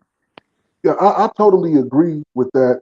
I don't think it's just the men, though. I think a lot of people in our community are stuck in that position where it's whatever is immediately around them is what they're used to, and they, like you said, they project that on everybody. But obviously, it's not like that. It's almost 50 million black people in this country. It's so many different subgroups of us. But the one that's being portrayed mostly in the media, the one that the red pill community talks about the most when it comes to black women, are usually the ones who are having multiple children, multiple women, dealing with the Pookies and Ray Rays. That's really what they perpetuate. But that's just a small group compared to all the other women and men that are out here. So yeah, he's definitely. I know Chester's type. Like, I used to live in the projects back in the day. Like, it was a fun time when all you want to do was just chill, play games, and have sex. These girls are everywhere. They broke as hell. They'd do anything for $5 or for a blunt. So that's his wheelhouse, and he's just putting that on everybody. Yeah, Chester probably living in a $700 apartment somewhere, and he's surrounded by chicks that like what he said. He's surrounded by that, and those are the easy go tos. They'll fuck for groceries. That's who he's dealing with. So, yeah, I understand Chester, but you know what that really means? All of you red pill men that have these negative thinking about women, you need to fix your life. You need to find your status at a higher level. You need to accomplish more and be in more upscale environments, and then you don't have to be subjected to your environment. You put yourself there. So this is the accountability. We keep talking about accountability. Hold yourself accountable. Why are you in the ghetto or low income areas and you're surrounded by baby mamas? Ask yourself that, my brother. Well said. Let me play this video real quick. Let me get your opinion on it. You want to know what's really wrong with the black community? Is that the woman is out of her purpose and she's not a helpmeet no more. Yep. She's the enemy. She's more of an enemy than the white man ever has. She's more of an enemy than anybody in history has ever been to the black community because she's the very person that comes in with deceit and looks to use you and then disperse of you when she's done with you. That is and then so she'll move on when it's all said and done, and then say, well, what about the kids? Fuck them kids and fuck that woman too. Throw that hoe out with the bathwater. Throw the baby out with the bathwater. Start the fuck over. Get a whole new group of women, and then fix the community that way. So that's a bunch of bullshit. Even to this day, black women do nothing but support black men. And I agree. in the romantic sense, but just the sisters, mothers, friends, girlfriends, wives, what have you. Even to this day, we are still supportive of Black men. For centuries, that's all Black women have been doing, being the backbone. So I find that completely that's utter nonsense to me. Yeah, and this is to me, this is just as bad as I mean, to me, he sounds like a white supremacist when he said this. His only caveat is that it's directed only at Black women, but And he to had the me, nerve to say, "Oh, Black women take from men. Black men are just using them and just disposing them." It's the other way around. basically, It's the other way around. Not all Black men do that, but some of them do. Some Black men will just drain the life out of a Black woman, true. get everything he has on her back, and then ditch her when he's comfortable or when he feels like he's achieved something. Some Black men, definitely not all. So I don't know what he's ranting about. It's strange too because I mean, he actually himself got other people fired when back in the day. So for him to act all high and mighty, or more so disgusting, it's baffling. But that's just how these people roll. That's how these red pill men roll. That's why I have no love for them. I mean, not for the leaders. I mean, I'll listen to a customer and try to see where they're coming from, even though it's kind of strange. But it's sad. It's just sad to me to see somebody so mentally deranged like this. I mean, this is hate speech to me. This is hate She's speech. the enemy. She's more of an enemy than the white man ever has. She's more of an enemy than anybody in history has ever been to the Black. That is just simply disgusting. It's First wow. of all, what power do Black women have over Black men? What power? Right. Yep. I would like that question answered. If we're an enemy, that means that if we're more of an enemy than a white person, that means that we have a certain amount of power. Or we have more power than white men, according to him. We have more power than white men. We have more power than white men. When did that happen? 5 minutes I'm ago? still trying to discover that because I would like to implement that power on a daily basis. Yeah, yeah, I must have been asleep when this was happening. When did Black women have more power than the white man? Yeah. And it's The funny family because courts are, the family courts are run by white men. The laws were implemented by white men. Still waiting. Yep. The family courts, King Sigma. King Beta. King What Beta. It's King Sigma. King Simpa. King Sigma. What the hell kind of name is that? That's Chester. Oh, I know it's him. I just want to know what the hell kind of Yeah, I mean, the thing, Chester, come on now. You know, King Sigma is a little bit of an exaggeration, but I do understand. You know, online you get to your opportunity to embellish.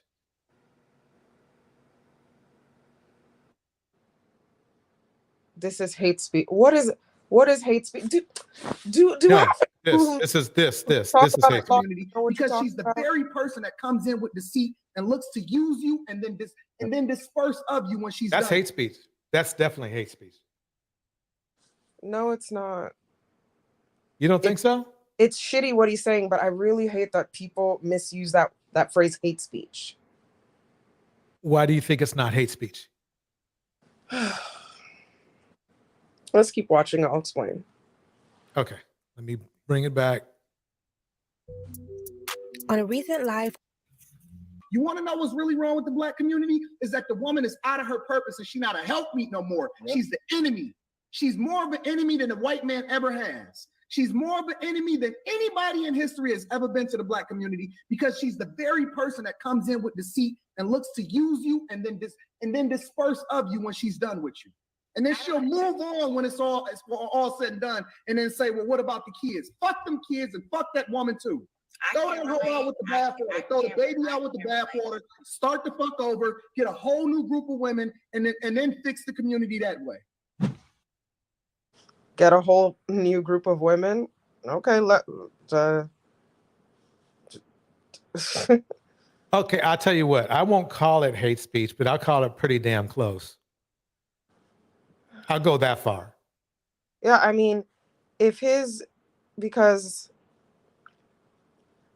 just just what he's spewing about Black women specifically, it's just crazy to me, and I don't know why. Who is that? Is that the angry man? Is that what they call him? No, that's Anton Daniels. I call him Sambo Daniels though, because he's definitely doing his dance. See, if I was on that panel, I would ask him, because this is my thing. I don't like it when people just make general statements that they can't back up. That's why I always ask for specifics. So if I was on that panel, I would ask him, okay, specifically, why do you feel Black women are the new enemy instead of the white man, or whatever he said?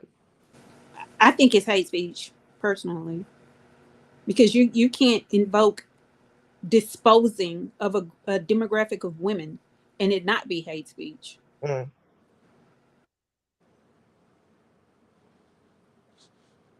Yeah, I could see that. I could see that. How are the new group of women supposed to be born? I don't know. Let's go over it one more time, and then I'm going to play another video. Cynthia G highlighted it on her video. You want to know what's really wrong with the Black community? Is that the woman is out of her purpose and she's not a helpmeet no more. Yep. She's the enemy. She's more of an enemy than the white man ever has. She's more of an enemy than anybody in history has ever been to the Black community, because she's the very person that comes in with deceit and looks to use you and then disperse of you when she's done with you. Use you for what? She'll move on when it's all said and done, and then say, well, what about the kids? Fuck them kids and fuck that woman too. Throw that hoe out with the bathwater. Throw the baby out with the bathwater. Start the fuck over. Get a whole new group of women, and then fix the community that way. Help him with what? It's Anton was in his feelings, man. The problem with the Black community is the Black woman is not helping me anymore. I wonder what DJ did he ever have like a reaction? Not a reaction, but a response to that. Like after he made that crazy ass statement, did he ever come back and address it? Because he was obviously just running through his emotions when he said that. There's no way that I do believe that he has a certain type of dislike or hate for a group of Black people in this country, Black women. I've seen him before give his little speeches and stuff. He trips a lot. But on that one, he went so hard as to say that they're the worst enemy in the history of the world against Black. I mean, I'm trying not to laugh because it didn't even make any sense. You know, then he said they need to just basically be erased and get a whole new group of women. And I wonder how he really felt about that when he calmed the hell down and got to re-listen to what he said.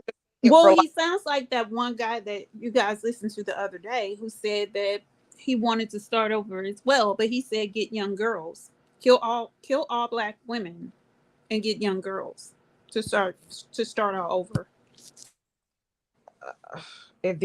Listen, I understand a lot of these guys want to be YouTube famous so bad, and they want the subs and the clicks and the views, but they're gonna mess around and really, really shoot themselves in the ass if they keep this up just for the sake of clout, YouTube clout.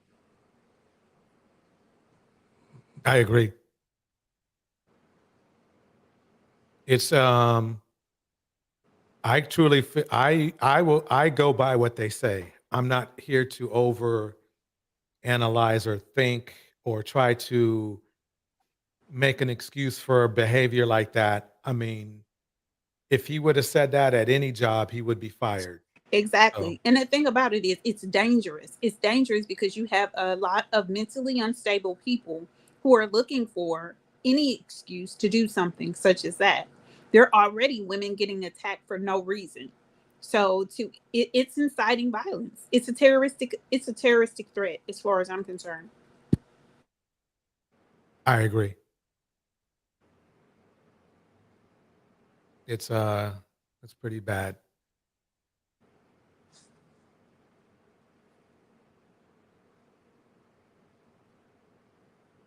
See what else I got here.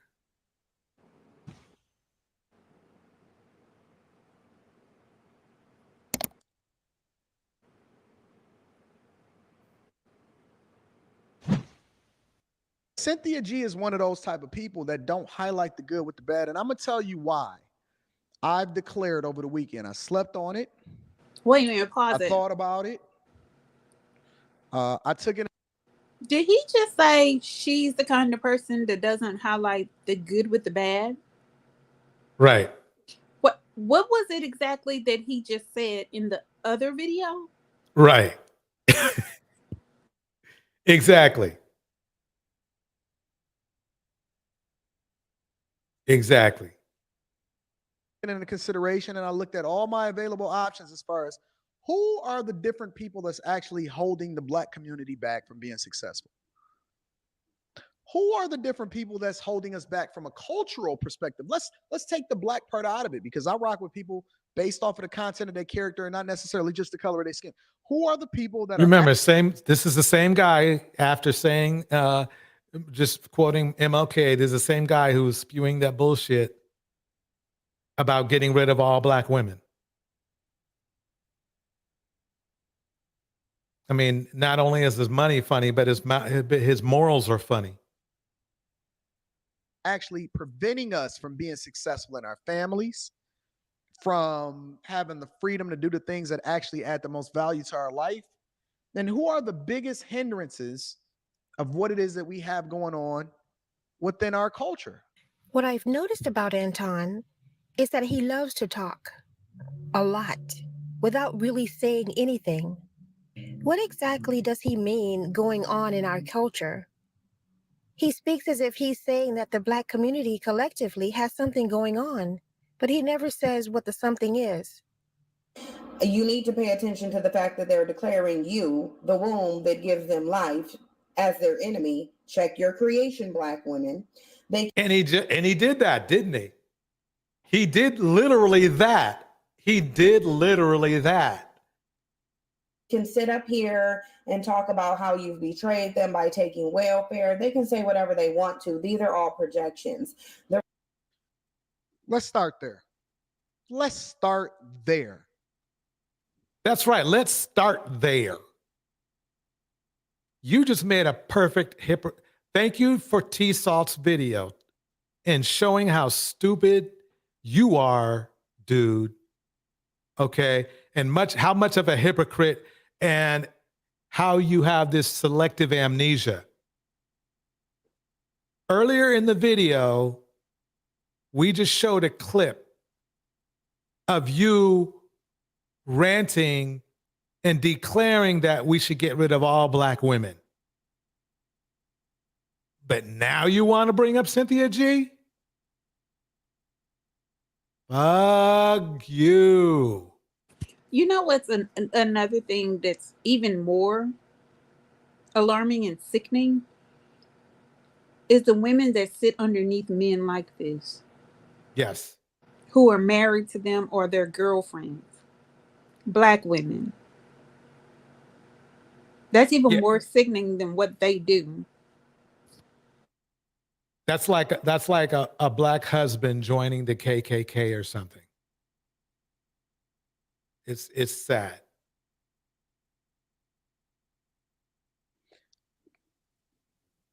This is the very woman that throws shame, insults, guilt, need to be right. Can't wait to throw an insult. Wait a minute. I got to go back here. Let's go back to his rant. I'm going to mix that in right here, right on time. Want to know what's really wrong with the Black community? Is that the woman is out of her purpose and she's not a helpmeet no more. She's the That sounds like shame there. enemy. She's more of an enemy That sounds like insults. than the white man ever has. She's more of an enemy than anybody in history has ever been to the Black community. Sounds like he has a need to be right. That's for sure. Because she's the very person that comes in with deceit and looks to use you and then Ladies and gentlemen, that's why this dude is full of shit. No other words can be said. I cannot use another word.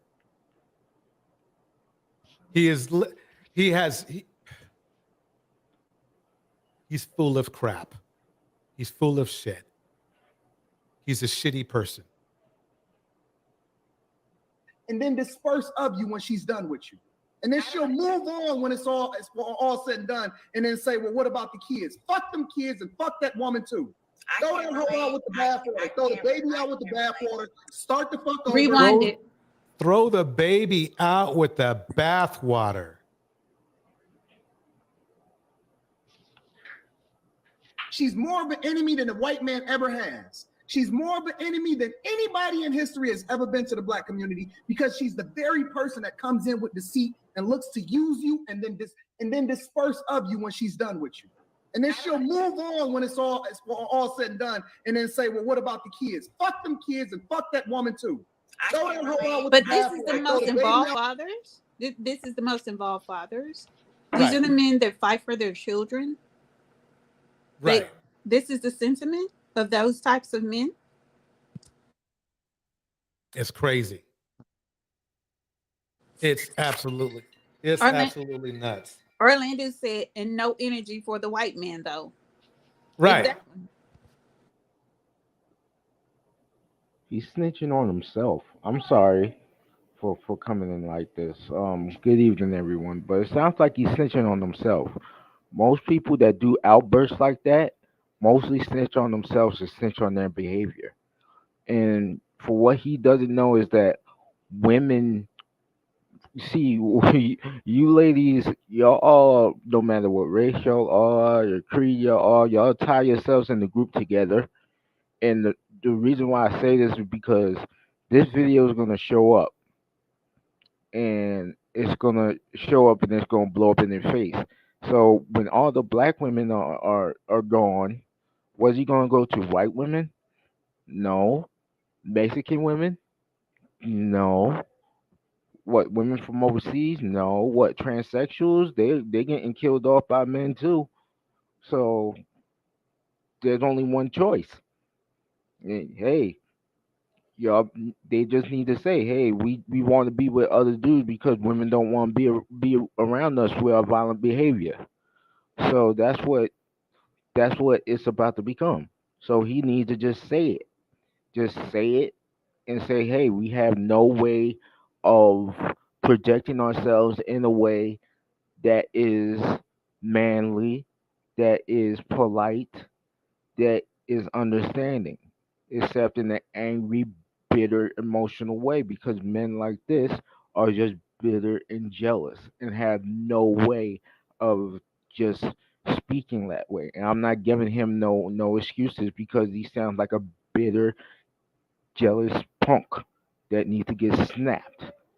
That's my theory on it. Good evening, by the way. Sorry about that. Good evening, Andre. Let me ask everybody this. Are mammies Karens as well? Are mammies Karens?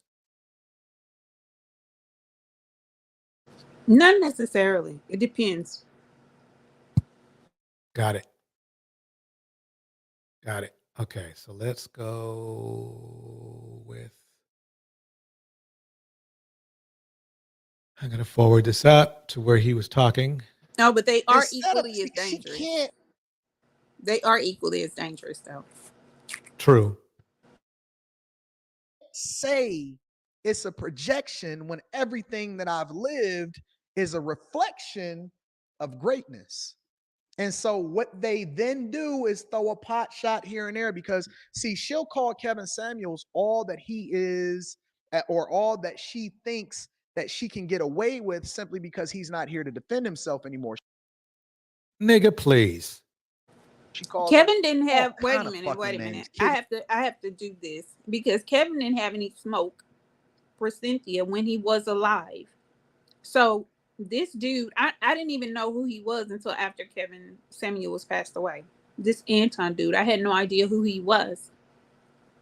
Again, if you were there back a few years before Kevin did his viral video, you would know that Cynthia was on the panel with people who wouldn't even let Kevin on. Kevin wouldn't even be allowed on certain panels. So he didn't have that smoke for a lot of people when he was alive. So he definitely didn't have smoke for Cynthia. In heels, all of this shit. Understand that Cynthia G called Kevin Samuels kitten in heels when he was still here. Now she calls him worm food, and I'm not mad at it. See, Cynthia G is darkness. She wouldn't wish good on you. She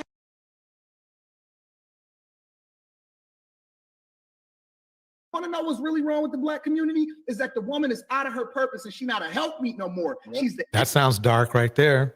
enemy. She's more of an enemy than the white man ever has. That sounds kind of dark right there. She's more of an enemy than anybody in history has ever been to the black community, because she's the very person that comes in with deceit and looks to use you and then disperse of you. That sounds really dark right there. So I can't stand hypocrites. I can't. They get on my last nerves. Back in the day, we'd call them a turkey. The thing that I wonder, see, they love to talk about kitten heels, but he was really in kitten heels. Those were the shoes he was wearing, and they were called kitten heels. So it's not like, I'm serious. It's not like the name came out of nowhere. Right. He was actually wearing shoes called kitten heels. Exactly. This is crazy. It's just funny to me to see somebody so hypocritical, you know, and stupid. Hypocritical and stupid. When she's done with you. And then she'll move on when it's all said and done, and then say, well, what about the kids? Fuck them kids and fuck that woman too. Ooh. Let me kick out some shout outs real quick. Tiff is in the house. Anissa is in the house. Monica is in the house. Tomas is in the house. A lady is in the house. The Urbanista is in the house. Siobhan is in the house. We have Act Natural Under Pressure is in the house. Z is in the house. Chester is still in the house, waiting for you to come back up, bro. All right. I think I got everybody. Let me read this comment. Let me read Anissa's comment. Okay. For someone that is married to a black woman and has a black daughter, he should spread a better picture of black women. I wonder how the manosphere would break his wife. Laugh out loud. I didn't know he had a black daughter. That's even more troubling. I didn't think he had any children. That's terrible. That's terrible. It just shows you this is the reason why black men are all out there in the manosphere. This is why we're in the situation we are. You're choosing the wrong leaders. We are choosing the wrong leaders. This man is a failure because real men don't sound like this. He's just as much of a supremacist as what's his name? Fuentes is. It sounds same rhetoric, same vibe, same rhetoric. Heathen I'm Queen, really welcome. disturbed. I did not know this man had a daughter. It's quite ugly. Quite ugly talk. So he's speaking of his wife and his daughter. Like this. It makes you think, what kind of marriage does he have? He's been married for 19 years. Right? What kind of marriage, what kind of man gets on a panel and says that about black women? And he has a black wife for 19 years. What has been going on in that marriage that you would say that about a black woman? And then you have a black daughter. For your black daughter to hear you say that, he didn't think before he spoke. What has been going on in your marriage that you would say something like that? Because not many men would if they had a happy marriage. They wouldn't be doing that or saying that. Damn true. Very true. Creta King says, the way the manosphere is heading, they will have themselves no black, white, Latino women will want anyone who talks and thinks like they do. Exactly true. That's a scary thing. I mean, I was like thrown back. I haven't seen the clip. I've only seen it, as you all play it. I haven't seen it, went over to the channel and actually looked at it, right? But I was like, what precipitated that whole rant? Like, it was just way out of character. I understand some of the people on the panel. I've seen the guy in the yellow shirt with Destiny, just seen the other people other places. But I've never seen that kind of vitriol from one particular person. And for someone who's always boasting about the fact that they've been married for so long. But then again, I heard him say that to the certain extent that he was not married because it was love. He was married because they were heading in the right direction, so they're married. So that made me wonder, well, you must definitely not be happy in your marriage if you're going to speak in terms of it being a business instead of it being starting out as a romantic thing. I mean, I get it. Some people get married because of money. They get married because of a wide variety of reasons. But you said you got married when you were like 19, 20 or whatever, or 22, something to that effect.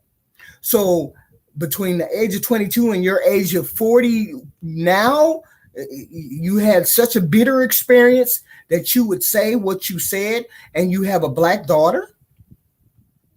I don't know. I mean, maybe it's me, but I think he's very contradictory. Something other than him just caping for Miss Pearly is going on over there in that camp. Don't know what, but he always presents himself as the perfect. I am the representation or the manifestation of what all black people want their children to be. This is what he always claims. I mean, I've heard him say that twice, so I'm assuming he does it. He's done it before. But he says that as though his whole life is perfect. But your life cannot be perfect if you don't understand your blackness. Right. Your life cannot be perfect if you say that about black women, and not only do you have a black wife, you have a black daughter. Your life cannot be as perfect as you are presenting if you could get on a panel and say that right there. Just that. We can leave pearly things and all, we can leave that out of it. For you to say that what you said, your life is not as perfect as you're trying to pretend it is. And it's got cracks in it. Well said. Very well said, Heather Heathen Queen. Like to kick out some shout outs. Passport Truth is in the house. Venus Scorpio is in the house. Pumps and the Bump is in the house. A Lady is in the house. Creta King is in the house. Andre Brown is in the house. I believe something Bell is in the house. Henry Mars is in the house. It's good to see everybody in here. Hold on one second. Let's keep it rolling. Going to go back over forward. Listen to his hypocrisy. Test similar to the same way that Black Lives Matter. This man is all over the place, and he just loves to hear himself talk. But he never gives an argument as to how Cynthia G is wrong. He says that black women are the biggest enemy to black men, and that Cynthia G is worse than white supremacy. He's just expressing how his feelings are hurt and how she didn't acknowledge his very regular accomplishments.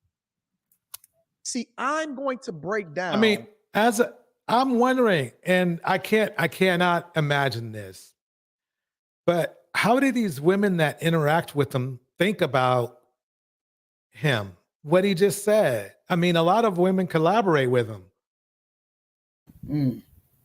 That's just. I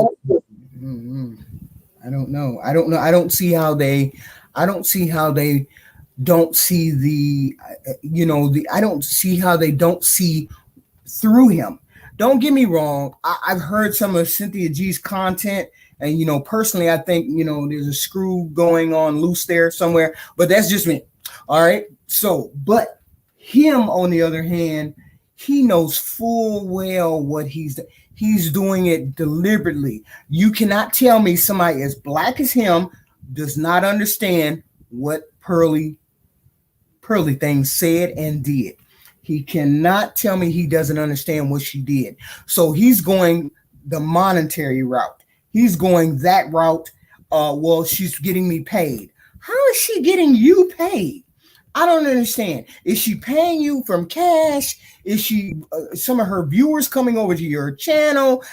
Miss Pearly has a lot of white viewers, and they have pushed her up in the algorithm. So to make her appear.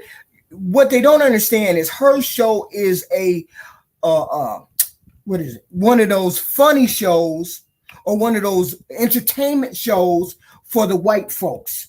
That's why she has a lot of white subscribers to her channel, because they tune in to see the recklessness that is black folks. Okay, that's why they tune in. Otherwise, she would not have. Why would white people tune into a show where you have primarily blacks on it, where you have primarily black women on it? Because they want to see the denigration of black women, and these are white people who want to see the denigration of black women. So why didn't the men in the manosphere figure this out? That's why she has as many. You don't think we got 1.3 million black folks watching her, do you?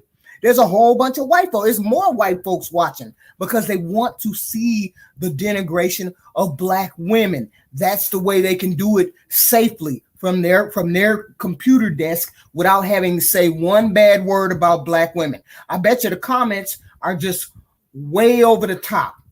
Okay. Regarding the dysfunction that goes along with her show. She hit the jackpot because she has a white audience that loves to see the tearing down of black women or black people, period, black culture, whatever, however you want to explain it.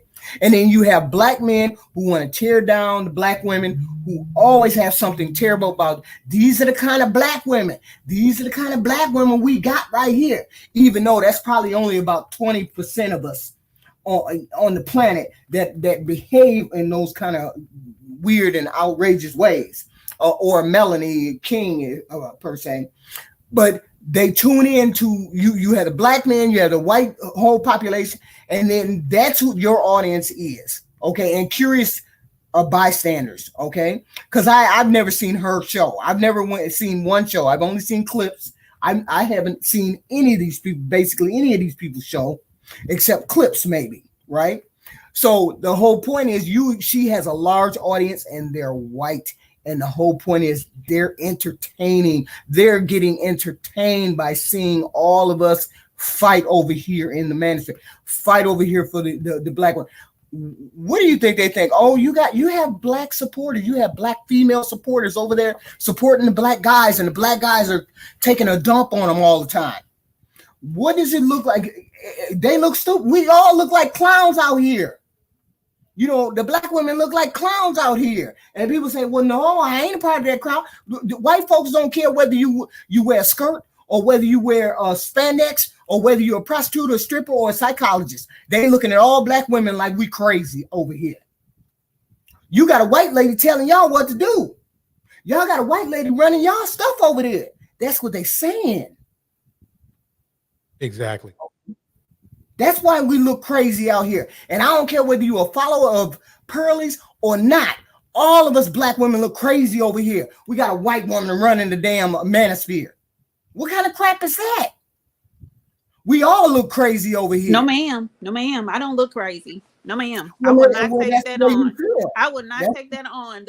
I do not owe the community, the so-called community, anything. These people do not represent me, and I refuse to allow anybody to put that on me. I'm an autonomous person. So if these men are doing what they're doing, if women are doing what they're doing, that has nothing to do with me. I'm taking the same privilege that white people have, and I'm denouncing other people. They don't represent me.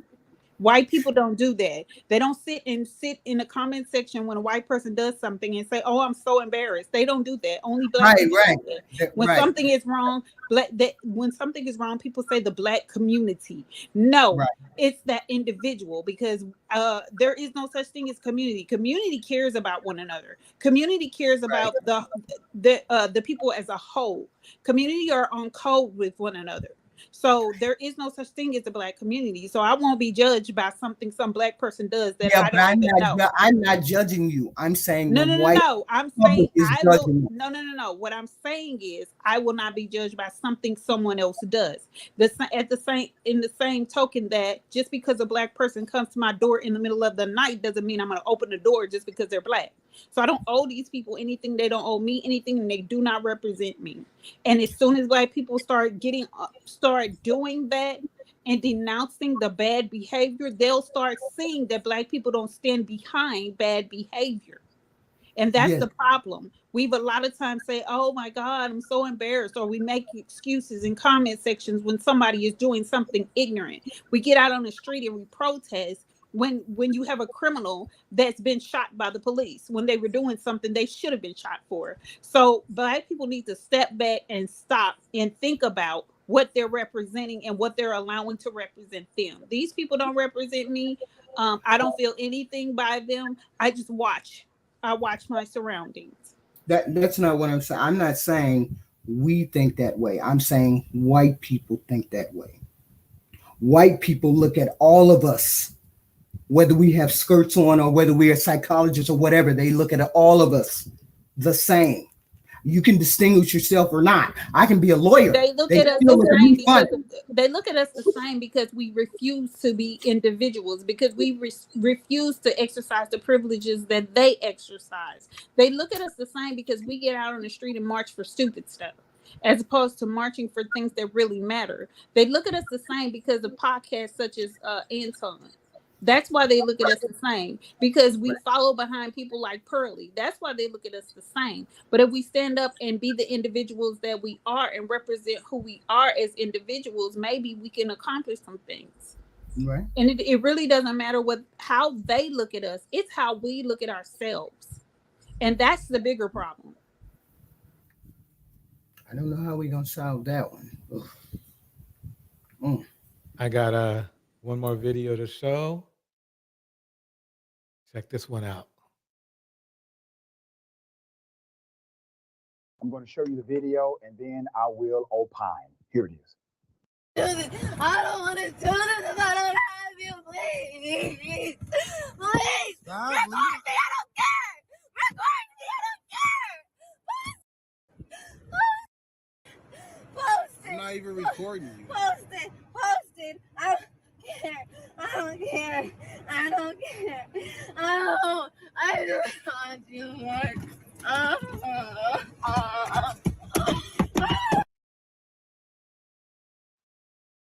All right.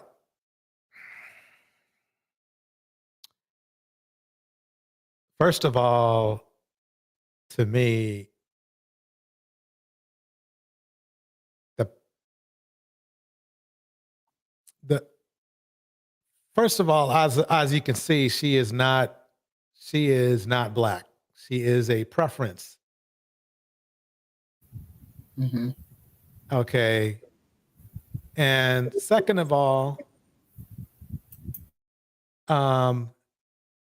though I could go, ha, ha, ha, she's a preference, blah, blah, blah, whatever. I think it's disgusting that he did post it and send it to somebody, to a radio station, TV station, because obviously it's quite clear she's having a mental breakdown. Yeah. I don't even know that she's having a mental breakdown more than she's just having a tantrum because she's not getting what she wants. Good point. That could be true. Emotionally chaotic. I'm just, geez, I mean, she's just going crazy. She banging up her car. And another thing, we don't even know what he did. Like, what exactly did he do? I mean, we don't know the dynamics of the whole entire situation. But this is who he chose. So, I feel nothing. Right. What are you doing, bro? I need you. Take me back. Please. I'm going crazy. Please. Please. I'm going crazy. She got me convinced. Please. Please. Please. Please. Please. Please. See, I would be scared of that kind of person. Please. That person would scare me.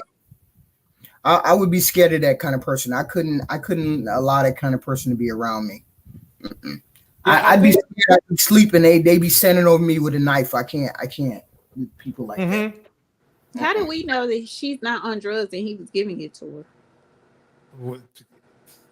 Hey, anything's possible. Anything's possible. I mean, the fact that he's showing a lack of character on, like, you know, I can understand him wanting to film it just to protect himself, right? But it doesn't matter whether he's giving her drugs or anything else. None of that matters. We're looking at her behavior. This is her acting out. Whether he gave what her, I'm saying is if he was giving her drugs and she's acting that way, maybe she's acting that way because he's been giving her drugs and she needs her fix. That's a doggone good point. That's a doggone good point. it says she engaged in stalking behavior. Right. According to him. Yeah. Mm. Yeah. Yep. I'm not inclined to believe in a lot of things that these men say. It like they tell us, she had to have exhibited some type of behavior similar to this before this incident. If this is not, induced by something else. So she's a preference. She showed this character. He chose her. So just like they tell us, he should have dealt with it. He can deal with it. It's not our problem. Right. He should have chose better. He should have chose better. That's all. He should have chose better, right? Siobhan, welcome. Hi, you guys. Hello, everyone. Hi, Siobhan. That was funny. I just wanted to make an observation going back to Anton, if I may. Oh, absolutely. In fact, I will bring him back on the. Yeah, come back up, pull up in my peso voice. No, I am of the observation that I'm convinced now that this isn't even about Black women. And just hear me out. I think that what these guys are doing, in particular Anton, is he wants to keep the community the same way in order for him to be exalted.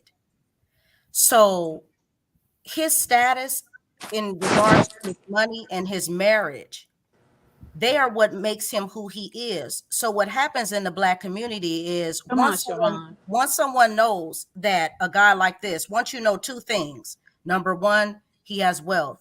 Number two, he has a wife. That means that that's going to now separate you from asking questions that you might ask if he were a single man, especially for women, but even men as well, because they'll just respect his status. But in fact, what he's doing is he's preventing other Black men from obtaining his position by keeping them, quote unquote, away from his path, which keeps him exalted while the competition, which is the Black man, stays at bay. That means the competition does not get to level up by getting money or being able to get a wife due to how the climate is. That way he stays higher ranking, because there's no way that your competition would really want you to outmaster them and go get that much more money or even a better, quote unquote, ranking woman, whether that be looks or status herself. Thank you, Siobhan. Well said. Well said. As always. Thanks. Shout out to Camo. Camo's in the house. Henry Mars is in the house. We have Oya in the house. Tiff is in the house. Monica is in the house. Act Natural Under Pressure is in the house. And Columbus Hill is in the house. And Bridget is in the house. And just to add to what Siobhan said, this is a phenomenon that's acted out so much in the so-called community. And it's of old, the crab in the barrel right type. Yeah. That's exactly what it is. Yeah. That's exactly. And can I add one more thing? Yes, ma'am. Because I have one more example, just in case somebody doesn't get it. Maybe you might get this one. Think about a preacher and how even today you still have people flocking to the church despite the climate of marriage and all of that. But how are these women still coming? Well, yeah, you have the older women who they'll die out going, yes, but you still will have new flock coming in, because the idea of the preacher is he's coming off as a leader. So what he's doing is he's keeping his congregation in position by supplying them false hope that he knows that they're not really capable of achieving. But in order for these males, for the male preacher to be able to keep his women coming, he still has to keep them interested in men by offering them the promise that God will still send them a good man. Because if he tells them otherwise, then there'll be no need for them to come to his church and listen to him preach anymore. That's And it. I will say this. I refuse to sit under anybody that's like that. And I do go to church, but I refuse to sit under anybody that's like that, who's not living a certain lifestyle and not showing that they're living that certain lifestyle. And also I refuse to sit under anybody who isn't serving the community. So, and what I mean by that is not asking for donations every Sunday for them to serve the community, but they're out doing something in the community to those who are disadvantaged. For the children, they have the ministries that do tutoring. They have ministries that go take the kids to college. They make sure that the kids have school clothes, and they make sure that they have food to eat. So things like that. I refuse to sit under anybody who isn't serving the community in that fashion. You have these mega churches, and what's crazy is there's a church on almost every corner in a lot of states, but they can't seem to get together and help people that are truly in need. I'm not talking about greed. I'm not talking about people who can do it themselves, but I mean people who are really in need. Mm-hmm. And that's aggravating. And it's frustrating to see people who are supposed to be community leaders. I also have a problem with entertainment and athletes. There's so much that could be done amongst Black people if those people would just put their foot down. I keep making this comment. If the NFL and the NBA players decided one day that they weren't going to play a game, the Black people, one day, they would shut everything down. White people love to be entertained by us. Mm-hmm. Yes. Yep.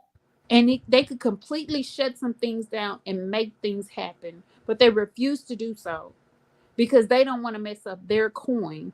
And it goes back to what you said, Siobhan.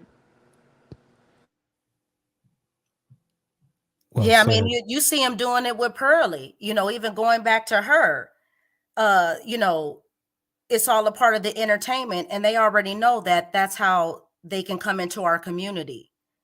It's they don't even realize how they're role playing the same roles. And see, the thing about an Uncle Tom of sorts was that even then, those slaves were smart enough. That was actually their idea of trolling the white people by playing dumb, but it was also a survival tactic. Now we're doing it for profit.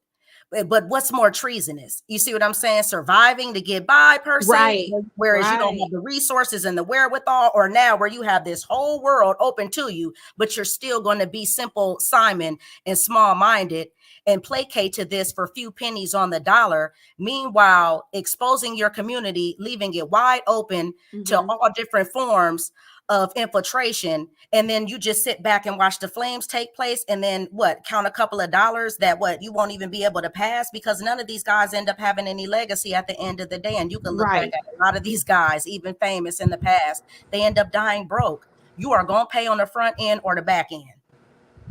And this guy here, as we saw before, he's filed for bankruptcy.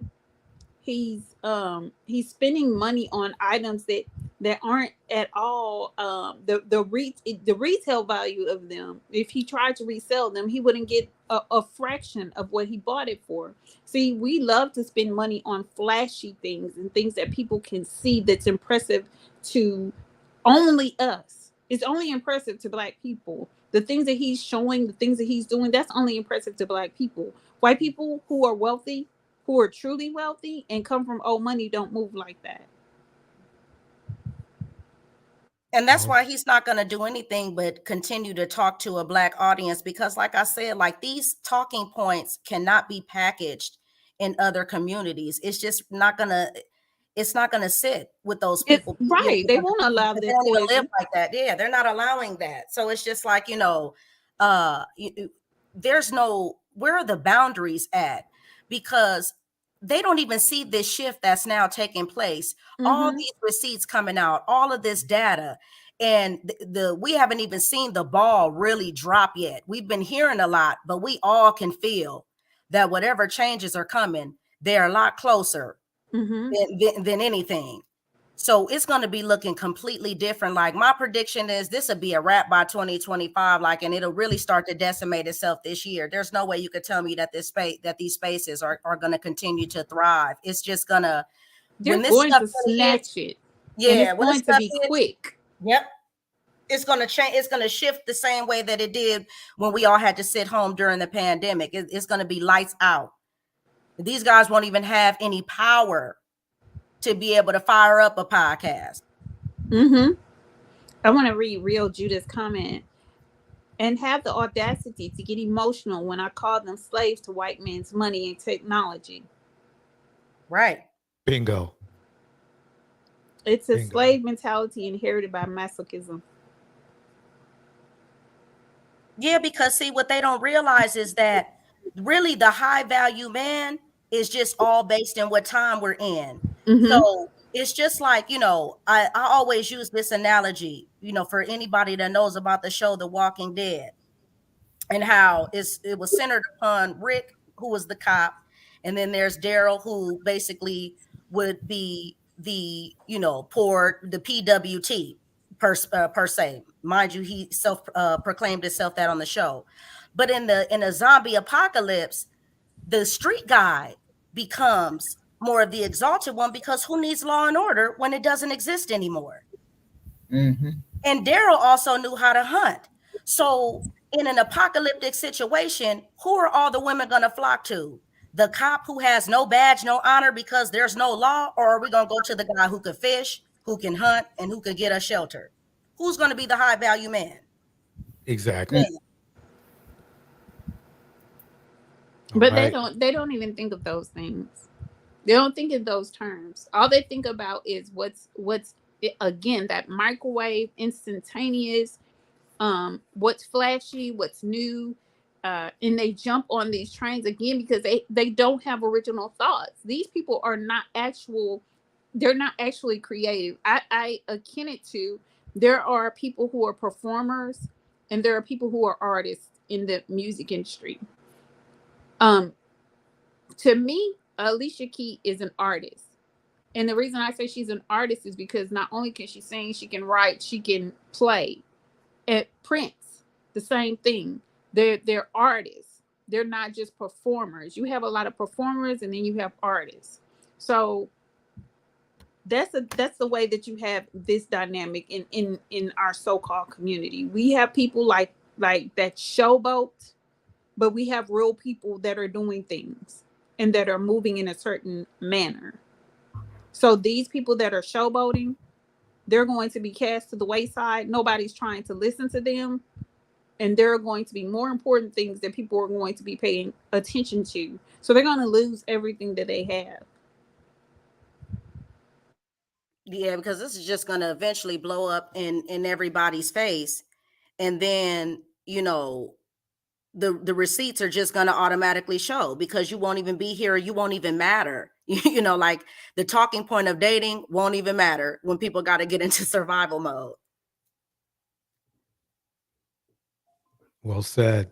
Shout out to Bridget. Bridget says, did you see how Anton tried to say Sarah was jealous of Pearl's success?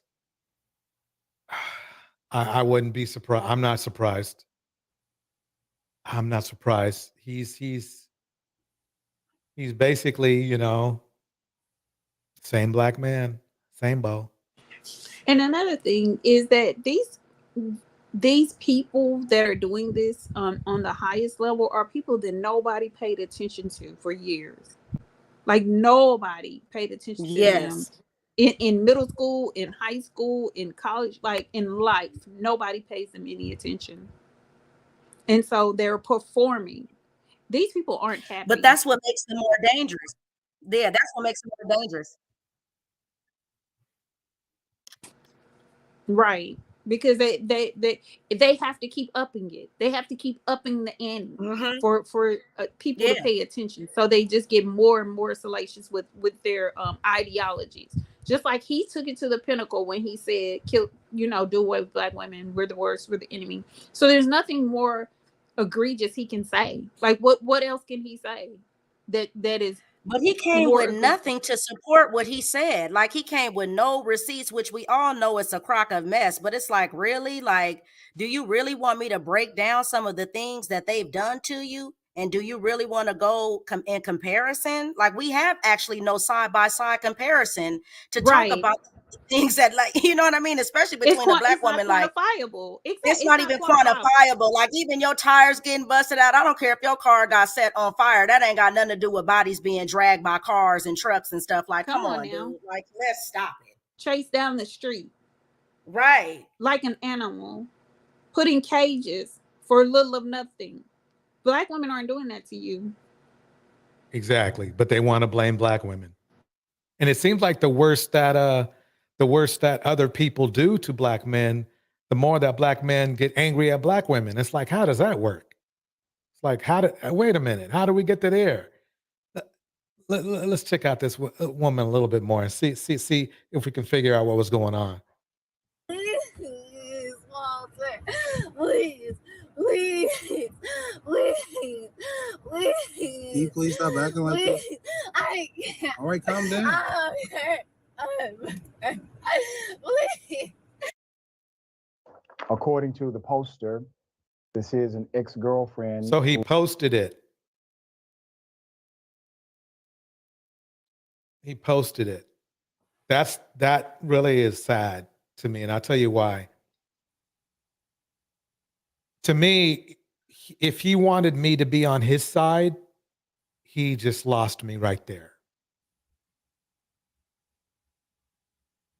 If it's serious and you really truly believe that woman was really come on, James. What spying on you? I know there's a better word, but I lost it. Stalking. Stalking. Yeah, Stalking. You take that shit to the police and you call it a day. You see what I'm saying? Right.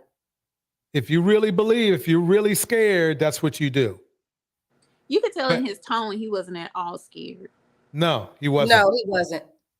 It's not. He's had that. He had more of that. Oh, I'm gonna go viral with this kind of. Yeah. Because if he had any care concern or if he was worried, he would have been trying to calm her down in a different manner, not in this condescending. I'm just going to put you on blast. And again, there's no telling what he said or did to her before the video started. And I can't remember who it was. I'm sorry. I would give you credit, but I can't remember who it was. But in the chat, they were saying that's how narcissistic abuse is. Like they do say, oh, it's Tiff. She could be a victim of narcissistic abuse. It will make you appear crazy. Yeah. Yeah, that's true. That's true. And I agree with that. You know, I've seen my share of those, a share of my friend, my twin, y'all call him. I think there's just really a dark side that needs to be explored that's associated with gossip, particularly in men, and how it stimulated what's going on right now. Because I think it has a lot to do with it. I think they're too deeply manifested. It must be still going back to too much time on their hands. I think that's probably the foundation of it. And because there's something that I think in regards to women, we more or less can keep it moving because we're we're multitaskers. Right. Yes. But man, they are obsessed. I mean, because even look at these guys, how they act towards celebrities and gossip. They're worse than women. So I think that there's something wrong. And maybe when the patriarchy was trying to go the route of being a little more machismo, when it used to be, that was women folk business and you had to go, Right. windmill in the powder room, as it were. I think there was something they had there. I mean, despite the fact the misogyny that has always existed with men, but I think there was a strong separation that worked for men when they stayed out of, because the pettiness and the messiness now, Mm-hmm. and now look, it's gone to them recording. They're recording the girlfriend falling out. They're recording themselves having rage, and they're posting it. And it's just, it's some weak energy that's It really associated with that. is. I mean, I remember the first time I heard a guy gossiping, and I was just like, oh my God. I was so disgusted and like in awe, because I had never heard a male just gossip like a woman. I was like, this guy gossips like women. And it was just like, it was a turnoff, and I was just in awe, because I wasn't accustomed to hearing men do that. And now it's just normal. It's their normal routine. And again, this is how they love to tell women how they should be, because they're performing like what they think women are. Exactly. Yeah, because, and look how they're quicker. Like, we already know as women, there's, it's tea, but we still know that there's some type of benefit of doubt and things. But they actually become obsessed, as if what is being said is the absolute truth. And that's why I said, look how they act with the Sierra, the Futures, like any type of celebrity gossip, the way that they take it and completely run with it, as if they internalize it as if it's affecting them, as if it's sincerely affecting them. They're incapable of turning it off and dealing with reality. Like when these things are not, and so this leads me to believe that they have nothing else going on in their lives. If you're this wrapped up into these people, you have nothing else going on, and you need to check yourself, because reality is going on out there. I had a conversation. Sorry, Heathen. Let me just say this real quick, that these guys do need hobbies. That is the problem, is that these men do not have hobbies. And I mean, what I mean by a hobby is, I mean old school hobbies, such as arts and crafts, and building. They used to build cars and stuff like that. They have no hobbies. They have nothing to tend to. So their hobby, their whole 24-hour thing is women. Fishing, hunting, hiking, something. I was having a conversation with a coworker today. It was a young coworker. He was like 22. And he was like, hey, he started dancing. Oh, Andrew Tate is out of jail dancing. I was like, oh no. And then he was like, well, the women, they're like this and they're like that and they're like this. And I was like, wait a minute, hold up. This is like internet women you're talking about. You're not talking about real women. Real women are not looking for men to supply their whole lifestyle. That's something that's been created on the internet. That's not normal women. You know what, Heathen Queen? The thing about it is, if a person is dancing to Andrew Tate, like, there's nothing you can't even be around. Like, I don't even want you in my presence, because there's a whole lot there that needs to be unpacked. I know, like, you need to be seeing a therapist, and not nowhere near like the free world. And I don't want you around children either. And I'm wondering if you have a van. Like, do you have a white van? Like, I mean, we need to be watching you. You need to be on some kind of watch list. Like, I'm I was like looking at him like he was crazy. I was like, oh no, I cannot deal with you. When you say Kevin Samuels and you say Andrew Tate, I'm like done with the conversation.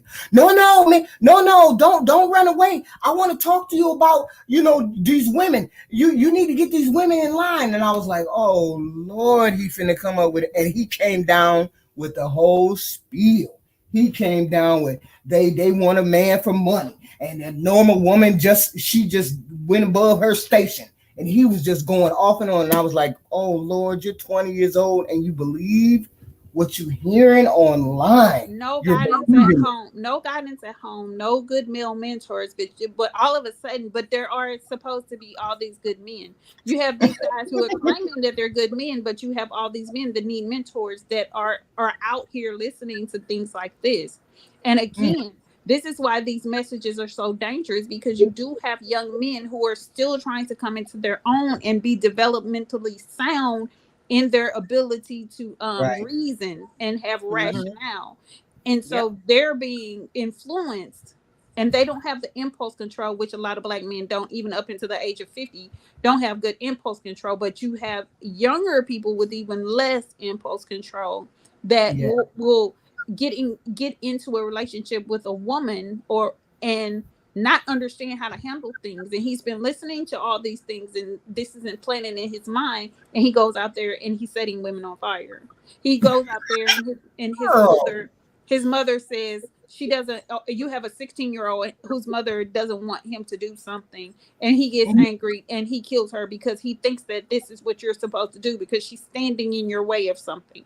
See, this is the danger of saying these types of things, and that's why I said yes, it is hate speech and it's terroristic threats, and for us to not take it that way, we're doing ourselves a disservice.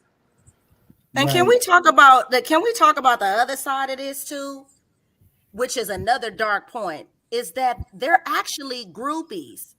Like if you look at it, these guys are like with over these Tates and Kevin Samuels. Anytime you could rehearse verbatim hours and hours of another man's talking points, you're no different than the fan who waited outside for you to pull up to the venue so you could autograph their album, their CD, you know, and you're oohing and eyeing and you're waiting and you're hoping and you're praying and all of that. Like they're groupies. And I just heard, I don't even know the rapper. There was some rapper recently, I can't even remember who it is, but he said that he went to the club and the dude punched the girl, like kind of nudged her real hard, like side punched her so he could get ahead to meet the guy. God. It's like, you bumped the woman. Girl, this young man was arguing me up and down about Andrew Tate is innocent. And I was like, I just don't want to hear this kind of garbage. You don't understand that. I said, it's not real. I kept saying to him, it's not real. It's not real. You don't know. It is real. It is real. I was like, you see him fangirling out. And the thing I want Black women to stop trying to reason with people like this. They are not looking to reason with you. They're looking to convert you. Like there is nothing a woman can say to them. These men don't even listen to women. They listen to men. And case in point, me and DJ, I've said the same thing that I said something. I can't even remember who it was. It was a male on the panel. I said something. DJ Torch said the exact same thing I said. And then the guy agreed. They're not listening to us. And they're not listening to us. They can't hear our voices. And it's a waste of our time and energy to do so. What you say, Sharon? Yeah, no, they're not listening to women at all. It wouldn't matter if you said the exact, verbatim, line for line. They're not about to listen to anything coming out of a woman's mouth. But see, this goes back to them not having fathers. So these are, they're having a late bloomer experience, and they're looking to seek validation from other men, and they're also looking for hope. I don't think it's as much as them admiring Andrew Tate himself. They're admiring what these people are standing for. And that's why I said, even with Anton, they already know how they idolize each other. So that's how they're able to come in with these scams, because men know how men operate. So it's just the ideal of a guy. And see, what they do is they're in their fantasy. Tate's going to get online and say, yeah, F it, act a fool. And then they can all go through and mob through the town and, pillage through the women and the children, because that's really what they're doing. Is they're driving, they're getting these guys, their testosterone bubbling. They're getting the darker parts of them driven. And this is what I mean by about how women need to pay attention and stop trying to give grace and stop trying to have hope in these demons, because they're bubbling and they're waiting for these guys to come together and turn the pot up so that they can all look around. Because like I said, how do two guys end up in a bar fight? And then how do 80 guys end up fighting 5 minutes later? Ain't that the truth? Let me read these a few comments. Henry Moore says, Southern Belle, these people get their education from online groupies. The weirder, the better. They challenge everything that's, I think it's considered mainstream. Yeah. They're contrarian to everything. And then Right. Southern Belle says, nope, nope. Some of these men do have both parents and still are nutty. And that's true. And it's because, but it's because of, it has to do with this so-called involved fathers. A lot of men are present, but they're not present. Like their bodies are there, but they're not present fathers. Right. They're not instilling the values that need to be instilled. They're not showing what a man, what a father is, what a husband is. And a lot of people get this mixed up. Some men are good fathers and terrible husbands, but because you're a terrible husband, you're still setting a bad example for your children. Right. Some men are good husbands but terrible fathers. You're still setting a bad example for your children.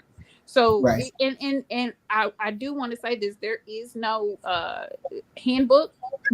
So, people are going to get it wrong. And I always tell when I'm counseling, if I have someone that is a younger sibling, I always tell them you need to be grateful to your older sibling because they're the crash test dummy. Yeah. Yep. Seriously, because the parent is practicing on the older sibling. Like the older sibling has it the worst of all siblings. And to put so people will know I'm not just talking, I'm the youngest. So I'm grateful to my older siblings. I do understand that. I grasp it. They are the crash test dummies. So, a lot of parents are practicing, but a lot of parents are getting it wrong. Especially as we get younger and younger people having children, so. Well said. Let me play the remainder of this, and then we're going to go to one more video for a bonus.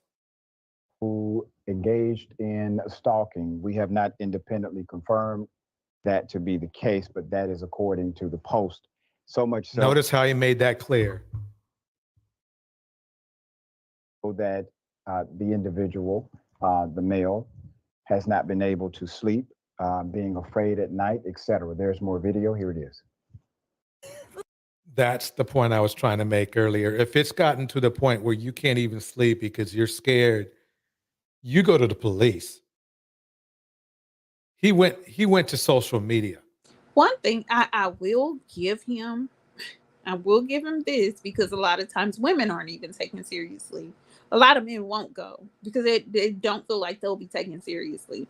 But again, you put yourself in a position to be with this type of person.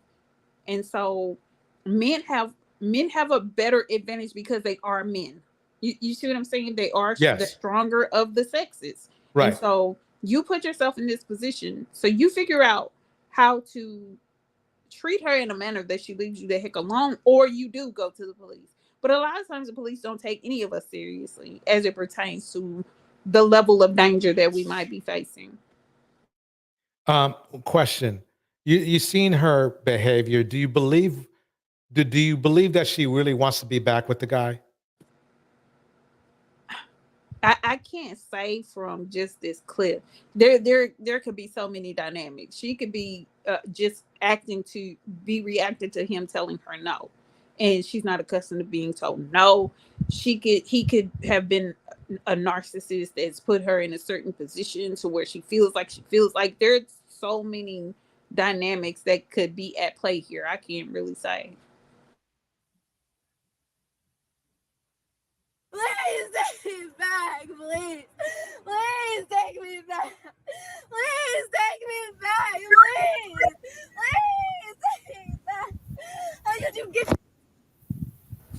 One thing I want to point out. When I saw this video, he didn't have to stand there.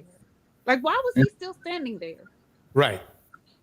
He got enough tape. Right. But he stayed until to the end of whatever this was. So why was he still singing there?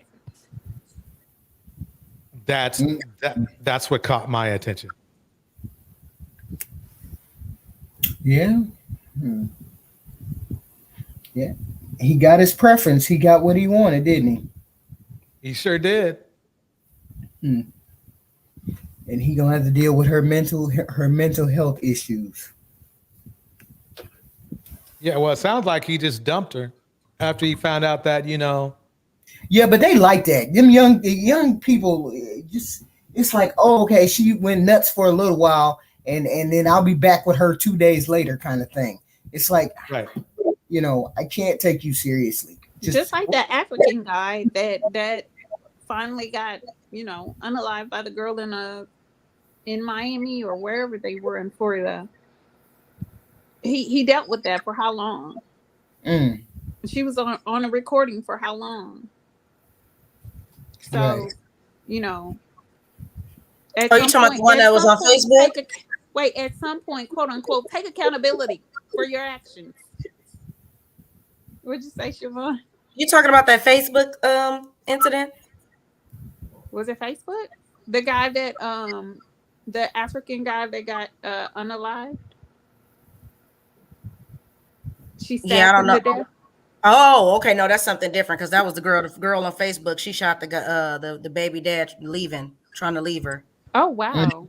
Yeah. It was a black woman? Yeah. That was like last week I was listening to that. Ouch. Yeah.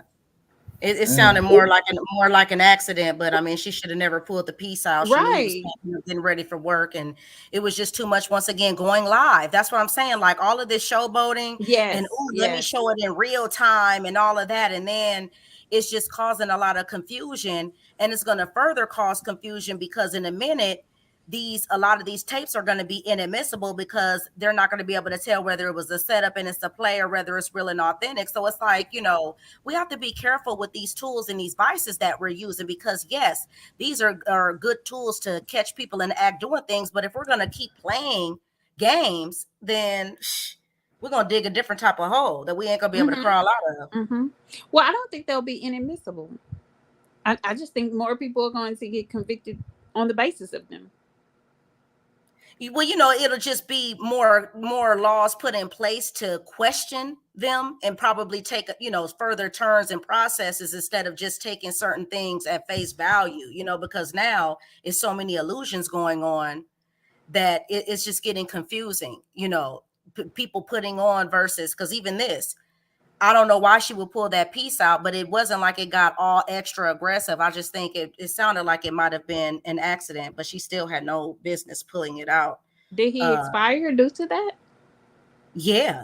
Oh wow. Yeah, he did. Her mother was actually there, so you can hear the mother in the background. Her mom is there. They're trying to encourage him of, he's not really showing up, handling his business, stuff like that. So it was just kind of like a three-way, but not a loud argument, but a back and forth exchange. So the mom was there and she tried to calm them down and say, I didn't come here for that, blah, blah, blah. So it wasn't, a level 10 of escalation. It was probably at a good 5.5, but still, once she started to, heightened it by going to go get the pistol. And I don't even know why she stayed on live. Like this happened, I think it was like 15, 20 minutes. Like, I was cleaning up and all of that. Like it took a while to go through that whole thing. So she just sat there on live and, it's just. It's because they're trying, like you said, you have so many people who are trying to be couples goals and they want to put they want to put themselves on social media for everybody to watch so that they can make money from this so that everybody can. I mean, this reality, you're not a reality TV show. First and foremost, this is your real life. And I don't believe a lot of these people understand that reality shows are scripted as well. Like nobody has as much drama as these people have on a daily basis. Like nobody. People are too busy for this. Like, and people get tired. So even the reality shows are scripted. And a lot of times they elicit them to make conflict where there is none. All right. I'd like to shout out Conscious Mind Love, Prism, and Madison Goldman in the house. Thank you for coming through.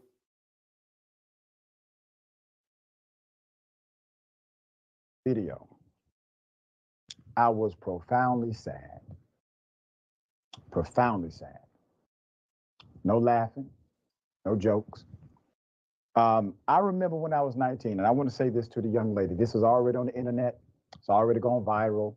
So I want to take it as an opportunity to maybe talk to your heart. Let me make this clear. I think it was disgusting what he did. He shouldn't have, if he was really scared of her and all that kind of stuff. Either way, it's just a checkmate that he's disgusting. The man is. I'm sorry to come up with that. Nobody should have to be stalked But if he truly saw her as a threat, he would have went to the police, and they would have got her the help if she was crazy. If you know what I mean, they would have they would have made sure they did a welfare check or whatever, and then took her in, and she wasn't going to get shot because she's a preference, right? So they would have they had her go to therapy or something, right? That would have been the way to do it. But no, he made a point to make sure it went viral so he could benefit off of it. That's why I'm leaning towards Gemini's idea that this guy might have been a narcissist and this happened. Yeah, because why would he even do that? It's like, you're posting her having a nervous breakdown instead of helping her out, or maybe calling her mom or a friend, someone to help talk to her so you guys can calm her down and get her on up out of there safely or however. But your first instinct is to record her. It's Right. just, and then actually post that. But see, that's his little receipt that he can show you later on. Yeah, this how I got him when he was Yes. ready to get in the ego mode. Yeah, Yes, look, yeah. So he can show it, get the compilation going. Right. And they'll all eat it up except for those who are truly thinkers. Right. But you see the type of mentality, even when we watched on Pesos, when we watched the Austin Holloman and the big, what's that dude's name? Big Security or Security? What is it? Yeah, and Security Boss. No, not Security Boss. What's that dude? What's his name? He has a security company or whatever that looks crazy, that was talking about the Haitian woman. I can't remember who that he made come back to his room and then he denigrated her. Siobhan, you remember who I'm talking about? Oh, you talking about she's talking about boss of what's the name? Oh, Boss? Big Boss or something like Big that. Boss. Yeah, Big Boss. You can see it, like the comments under his comments, they get off on that, and they were asking him, how many did you knock down? How many? I mean, this is the mentality. This is what they think is this is what they place value on. They place value on those types of things. They don't place value on the things that Black women place value on, and other Black men who are about their business. They don't place the same value that we do. And that's why we need to separate ourselves from them, because they don't find value in education. They don't find value in consistency. They don't find value in morality. They don't find value in being non-criminals, following the rules of society. They don't place value. They don't even place value on family. They like to talk about it, but they don't place any value on family. They don't place any value on your elders. They don't place any value on children. There are so many things that they don't place value on. All they place value on is money and sex. Right. Yep. And it's pimp culture. That's all it is. That's exactly what it is. Yeah. These are their highlight reels that they're recording. That way, when they hit the wall, they can go back and say, this is how it used to be. No longer are the days that they have to stand on the corner and get drunk and tell each other a bunch of lies. Now they can tell a few little lies, but at least they'll have a couple of little receipts to make the story look honorable in their favor. Yeah, very true. We're going to move forward. Boom, bonus track, bonus beat right here. Here we go. We don't think that getting attention from Black guys gives you a status. If you don't already know, this is a Cynthia G track. Fresh out the presses. Fresh out the presses, y'all. Sort. If you get attention from the white guys, you do have the status more than if you get attention from Black guys. As a man, I'm going to have to respectfully disagree with that. Well, as a woman who gets attention and who grew up in a white culture more than a Black culture, I'm going to tell you that getting attention from Black guys is not a badge of honor if you're white. Okay. And I'm white. You are white. Yes. Hey guys, I wanted to come. Wait. Pause it. It was just funny to me that she said, and I'm white. Right. She was like, don't forget. Like, she had to announce that to him. That was hilarious. Like, don't forget, I'm white. And the way he said it, and I'm white. Because she already knew that he was getting ready to act like he was the authority over whiteness. Right. And that's what we talk about. Like, they really believe that they can talk for white people. Like, they honestly believe that they can talk for both white women and white men. Like, they are the authority on all things people and all things business and all they like these Negroes who don't have anything, haven't started anything, haven't created anything, are the authority on everything. Like, make that make sense.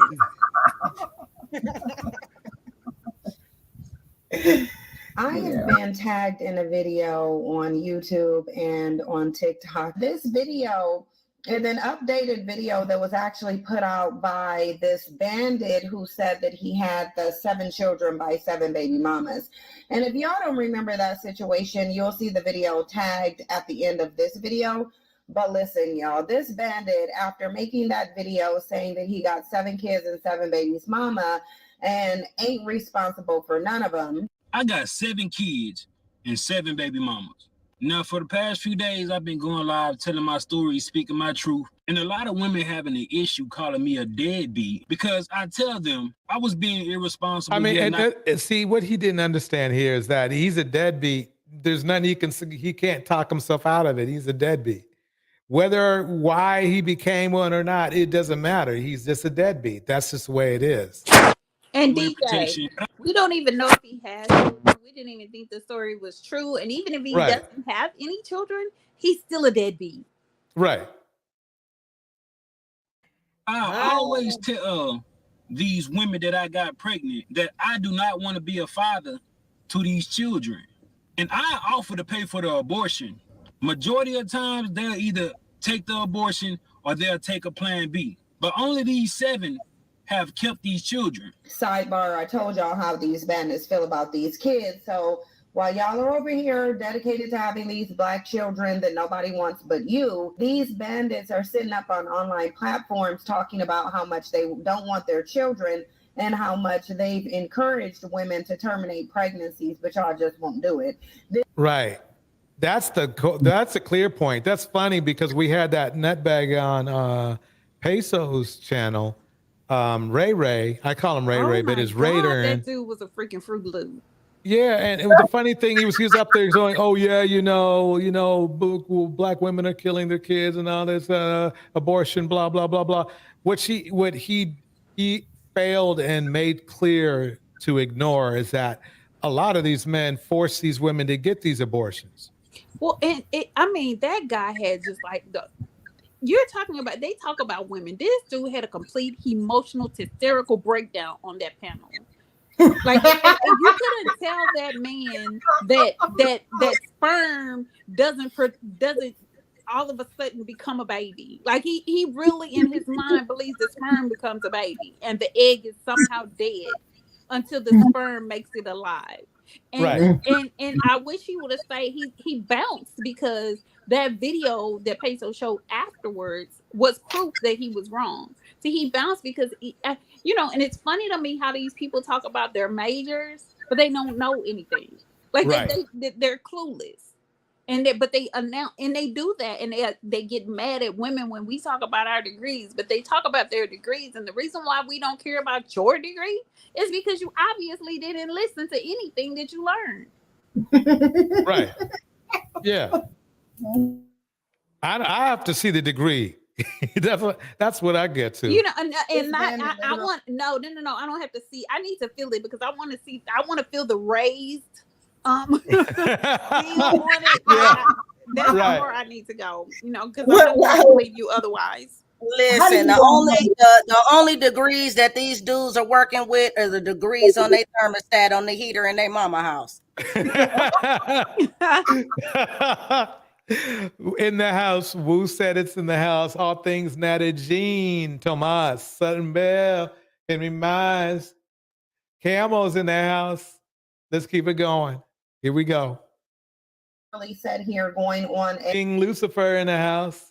A YouTube tour on many different platforms, relishing in the attention he was getting as a result of his degeneracy, milking the fact that he has 7 babies mamas by 7 women. Now, he had been on multiple Black male channels in which I told y'all The bandits like this represent the community. You don't have a community where the absentee father rate is higher than in any other community, and it's just because there's a minority of Black men who engage in that behavior. No, this is an epidemic in our community. The bandits who don't have children have this mindset, and the bandits who do have children have this mindset. The bandits who marry Black women and date Black women and procreate with Black women have this mentality, and the ones who date out and divest themselves to their preferences have this pathology. And that is why we see, even with the passport struggle bandits, them creating single mothers and an absentee father rate everywhere. The only thing that's really increasing are the product of them being able to take their raggedy passports and go out of the country or go to different groups of women is the rate of single motherhood in those groups. So when Black women sit up here and want to tell me that this is a minority of Black men, I'm really looking at y'all with the side eye, because at the end of the day, there's just no way that this could be the minority of Black men. And I understand that most Black women live in a fantasy world, especially the Black male worshipers, in which they are seeing Black men through the lenses of what they want them to be, not who they are. However, at the end of the day, this is literally what they're doing. They don't value children. They don't value fatherhood. They don't value families. And they are showing it. They're showing it to the world. It's like I said in my last video, women of no color have only been with Black men for about 60 years in modern history. Since the inception of this country and walking off the plantation, Black men haven't really had access to women of no color. But we know that they fought for access to women of no color via the Supreme Court, and they did that before Loving versus Virginia. In fact, 2 of those cases were used as precedents in order for Richard Loving to win his case. So they had always been looking for access to these women, even during the civil rights. That is why they engaged in the civil rights, is for access to these women. And since they've had legal access to them, it has only taken women of no color 59 years to realize who these bandits are. The tables have turned on them. Tables turn, the tables turn. What goes around comes back around. Dust and all. And since bandits have been able to have legal access to these women, they've turned them into single mothers. Now they're sitting up on social media platforms talking about how they got the same Black men. So everybody sees what these bandits are about, except for a large percentage of Black women in the community. So when we look at the absentee father rate and the amount of Black children who are abandoned, just understand that's a product of these bandits and this dusty cycle that Black women like to perpetuate. If you've been considering homeschooling. All right. I mean, now I think let's get to the good part, because I think he's saying something about that. Get it back a little bit. That these turned out to be preferences. Institute.org and enroll your child today. And the reason I say that Black women like to perpetuate this cycle is because there is a failure here to realize what circumstances and environment we're choosing to birth children in. You have these bandits who are openly telling you that they don't want the children, they don't value family, they don't value marriage, they don't value the stable environment that's necessary in order to rear children. Okay, I need to reconfirm this. I need to reconfirm this. So let me go here for a minute. Remember, people are going to argue, no, that's not, Cynthia G's not right. Cynthia G's full of crap. Oh, this and that. But then if I reconfirm it, listen to him. She's not a helpmeet no more. She's the enemy. On a recent live on the Lapid did on her video. You want to know what's really wrong with the Black community? Is that the woman is out of her purpose and she's not a helpmeet no more. She's the enemy. She's more of an enemy than the white man ever has. She's more of an enemy than anybody in history has ever been to the Black community. So, for all those people who get mad at Cynthia G, if he convinces all these niggas to think the same way, right? Tell me what advantage does a Black woman have getting with a man who thinks like this? Absolutely none. But how many women is that It's 1, 2, 3, 4, 5 women sitting there listening to him. Did they have absolutely nothing to say for themselves as Black women? I will say Right. this. She did start to talk, but at the end of his rant. Look like B. Taylor. But because I don't care whose channel it is. If you're the channel holder and you say some egregious crap like that, I'm coming at you. I don't care if it is your channel. You're gonna have to kick me off, and then I'll be in the comments. And I don't even have a troll account, but I will make one specifically for that, and come at you that way, because there's no way that you would be on the panel saying this, and again making terroristic threats, and I'm going to sit there calmly and listen to you when you're I talking don't know about why harming. Black women are engaging with them doing this anyway. Like, I don't know what's in it for Black women engaging in this. Right. Because you can look at their channels, they're not getting as many views as he's getting. So this idea that they're pandering to Black men, and that's what's incessantly crazy. Do they not know that there are other niches on YouTube that they can get into and make far more money and get advertisement and everything else? Yeah. But you choose to sit up under some musty, dusty Black men that don't care anything about you, don't want you, and would suppress you and unalive you if they could. Exactly. That's why I don't understand why Black women are giving their energy to these men like this. And don't forget, they got elevated. Miss Pearly got elevated above all of them. All of them. Right. They in your face doing this. Yeah. Like, why even engage? I don't. There is no reason, no rational reason anyway. B. Taylor said, a lady said B. Taylor and Yanni are addressing this today. Oh. Yeah, because you know what? It goes back to that desensitization that Melinda had talked about on a few panels back with her, what was that? Self-defense instructor.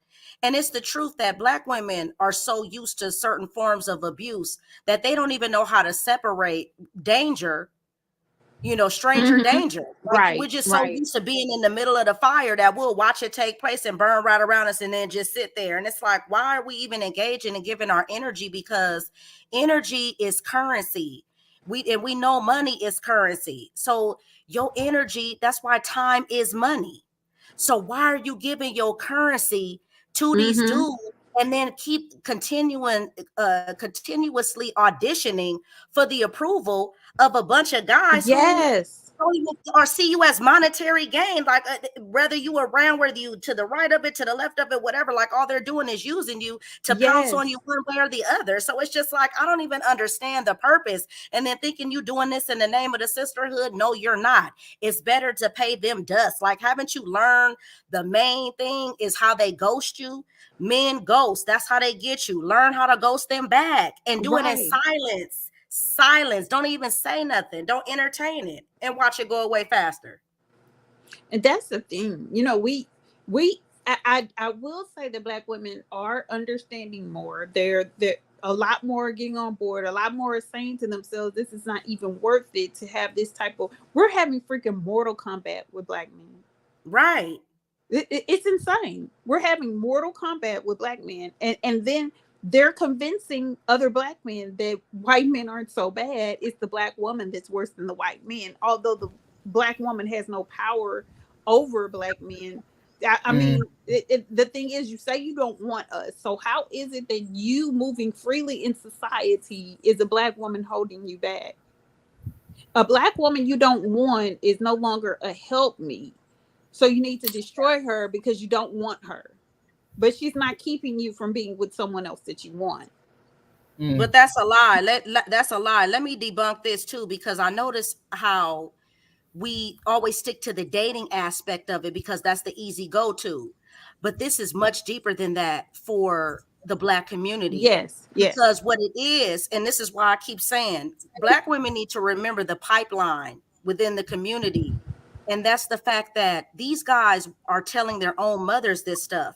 not because it's incestuous or sexually, sexually related, which it could be from another perspective, but they have to keep all Black women in line. So this is beyond dating. This is they mamas, they aunties, because they're used to having a pipeline of women. So once you dig in and we start breaking down this pipeline and we cut them off as a collective, then they are disassembled and they will fall apart automatically. But if they are constantly keeping some Black woman in rotation of her self-esteem being completely decimated like this, then he's always going to have a pipeline, a lifeline. If it's a play sister, a godmother, a neighbor from down the street, whoever is offering a bassinet, he will lay in it.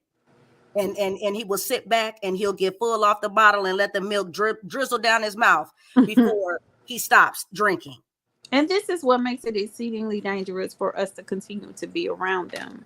And that's why I encourage women, whenever you can, if whenever you're able to get yourself in a financial position to leave these areas, you need to do so, and do so immediately, because these men are angry and they're going to take that anger out on the who they deem the weakest vessels, and it is going to be us. So having proximity to them is dangerous, especially those in lower socioeconomic lower socioeconomic status. It's dangerous to be around them because what it's crazy to me that they're not addressing the stealing, the killing, the raping of women, what they're doing out in public every 2 hours. These men aren't addressing that. The real enemy is them. The only reason why women flock to certain types of men is so they could be protected from who? These type of men. So it's insane that Black women aren't figuring this thing out. These men are not your allies. You cannot love this out of them. This goes for it is not your responsibility. But wait, Gemini, I'm glad you brought that up. Hold on. I don't even want to forget this point. I'm glad you brought that up because that's the main core of it. They don't even care about the graping of going on, just like they don't care about these femicides and these unalivings of these children. So these are the top components that should really tell Black women what's really going on. Because you show me someone who, I don't care, you don't even have to like kids as far as you don't want to have them, the responsibility, you don't want to babysit. But if you don't like a child to the point where you don't like kids, you hate kids, something wrong with you. Because who could not love a child? So anyone that could off a child or not even blink twice or flinch, these guys are not flinching by these women or these children, and they're definitely not flinching when we're talking about these SA incidents. So why isn't that enough for Black women to see how dangerous this really is? Because if they're not blinking an eye when these topics are coming up, this tells you that you are only in a matter of the wrong kind of position where you could be targeted. Yes. I mean, we looked, I don't know if we looked at that one. I don't know if we brought it up, but during my research, there was one guy who did this to his own mother. Yeah, I know about that guy. That guy. Yeah. The girlfriend had left. He went into the bathroom with her and all of that. That guy. Yes. Because what he had these cases against him, and his mother was praying over him, and they got the wrong idea with her when she said no enemy formed against you shall prosper. The media took it as she was talking about the women who was accusing him, and that's not even the same thing when someone says that. But in particular, she just was praying over him and wanting him to be better, and he eventually did this same thing to her. Now he wanted to do that to her the whole time. Doing that to other women, she was the ultimate. She was the victim. She was the person that he wanted to do this to. So every victim that he did it to represented her. So then you have to wonder what other dynamics was going on in their relationship for him to feel the need to do this to his own mother. Here's a question. Absolutely. Yeah, we can't say that it was just him, because it makes me wonder what type of relationship they actually had. Listen to that, Mr. White. Listen to the Mr. White.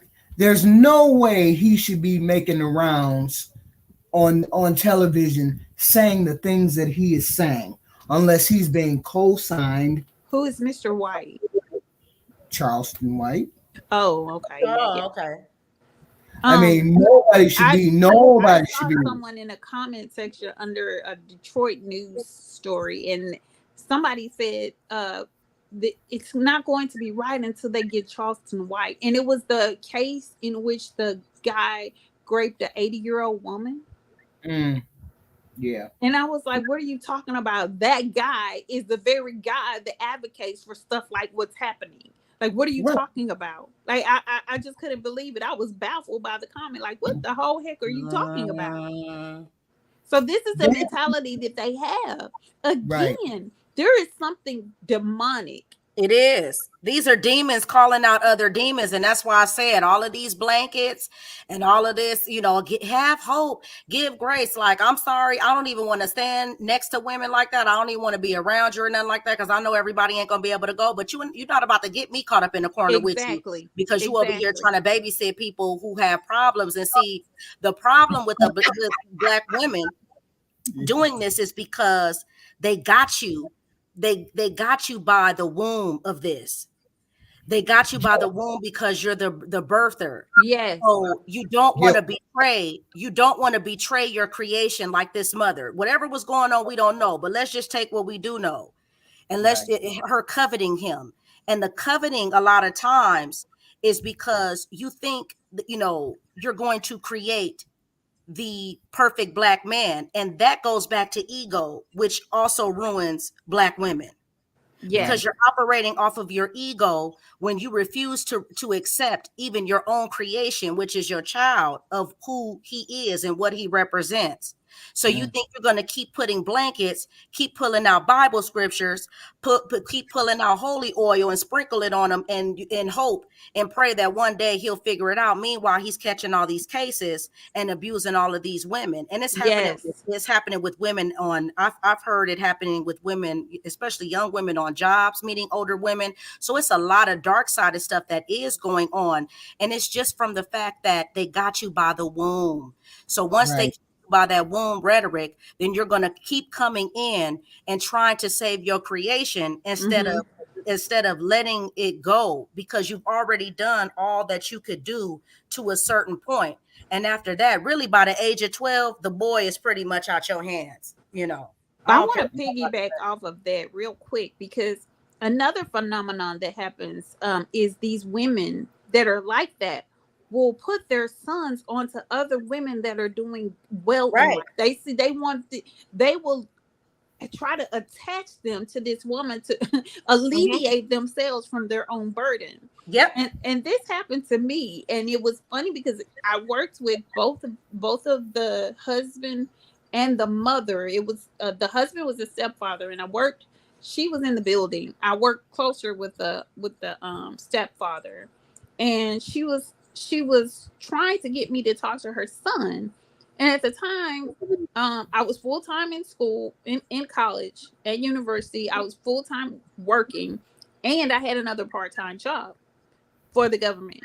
And so he had a part-time job only, and he was living with them, and he was driving his stepfather's truck, and he had a child. And I said to her, well, maybe he might need to concentrate on, himself. And she got offended. And the stepfather told me about it. And I said, well, I really don't care, because she cares nothing for me. Because a woman that cares about you is not going to try to put someone like that on you. And you have a lot of women that do that. They want to put their sons onto good women so they can benefit, and so that they can have that son off of their own hands. So you have to even watch older women doing this type of thing and trying to pull you down. Yep, absolutely. Because it's happened to me. I had a friend's mother who tried to put him on me. So yes, this does happen, and it happens all too often. And that's why I said, and it goes back to the fact that women know how men are. What the woman wants to do is she wants him to find himself through you. So she thinks she's going to hook him up with a good woman so he can go find himself through her. And then, like you said, in conjunction with that, it's absolving her of the responsibility so she could get a break. And it was funny because my white godmother, I have a white godmother. She was like, she said that if you really love someone, you wouldn't want that for a woman. If you really love them, you wouldn't want that for another woman. So they don't care anything about you. If they're willing to do that to you, they don't care anything about you. Well, see, that's the part where it becomes, more, like I said, based in ego, which we know is directly associated to narcissism, especially with the mothers, with family members, but especially when the mother is doing it, because like I said, she doesn't want to admit that her creation is flawed.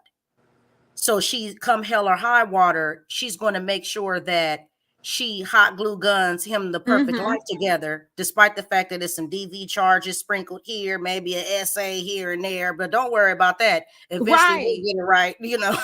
We'll get it right. You know what, Sean? It's evidenced by when they go on television. And this is another thing that you will see in the comment sections a lot.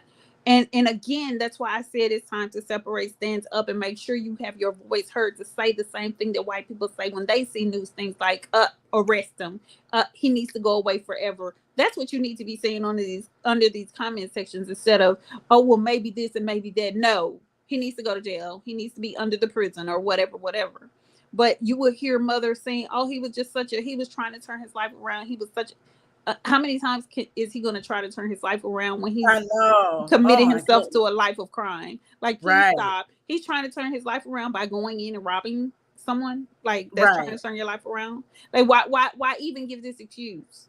And then there was one mother, she was almost there. Like, she was nearly there. But then she said, well, why did he have to shoot him so many times? Well, why did your ignorant son have to run up in there with a weapon and try to rob people? And it turned out that the weapon was fake. Wow. You can't go in an establishment and threaten people's lives and then you get to tell them how they're supposed to respond. That's not how life goes. So if you go into a place, even there was a girl, her brother went into a dollar store with a weapon and he got shot. And she was like, but he didn't have to shoot him. Like, are you crazy? See? And this is the kind of things that you hear. And that's why I say, when I watch a news story on YouTube, I'm in the comment section like the white people. Get them. That's what you deserve. Too bad. Yep. Society thanks you. Because white people need to know that Black women are not standing behind this foolery, so that we can be protected. We don't have any other protection but the law, because Black men are not coming to our aid by and large. So Black women need to get on board and start doing the same thing that I'm doing in these comment sections, because who are you going to call when these Negroes show up and show out? Because they're going to do it. They already been doing it, because who's the one that's committing crime exactly within, your local communities or even your family? If you made it out the hood, if your family haven't, and where they living at, who's doing it? And especially right now, they running around doing all kind of unnecessary stuff. They stealing shoes, stealing cars, all type of unnecessary stuff, wrecking them, going joyriding. They acting a fool. Right.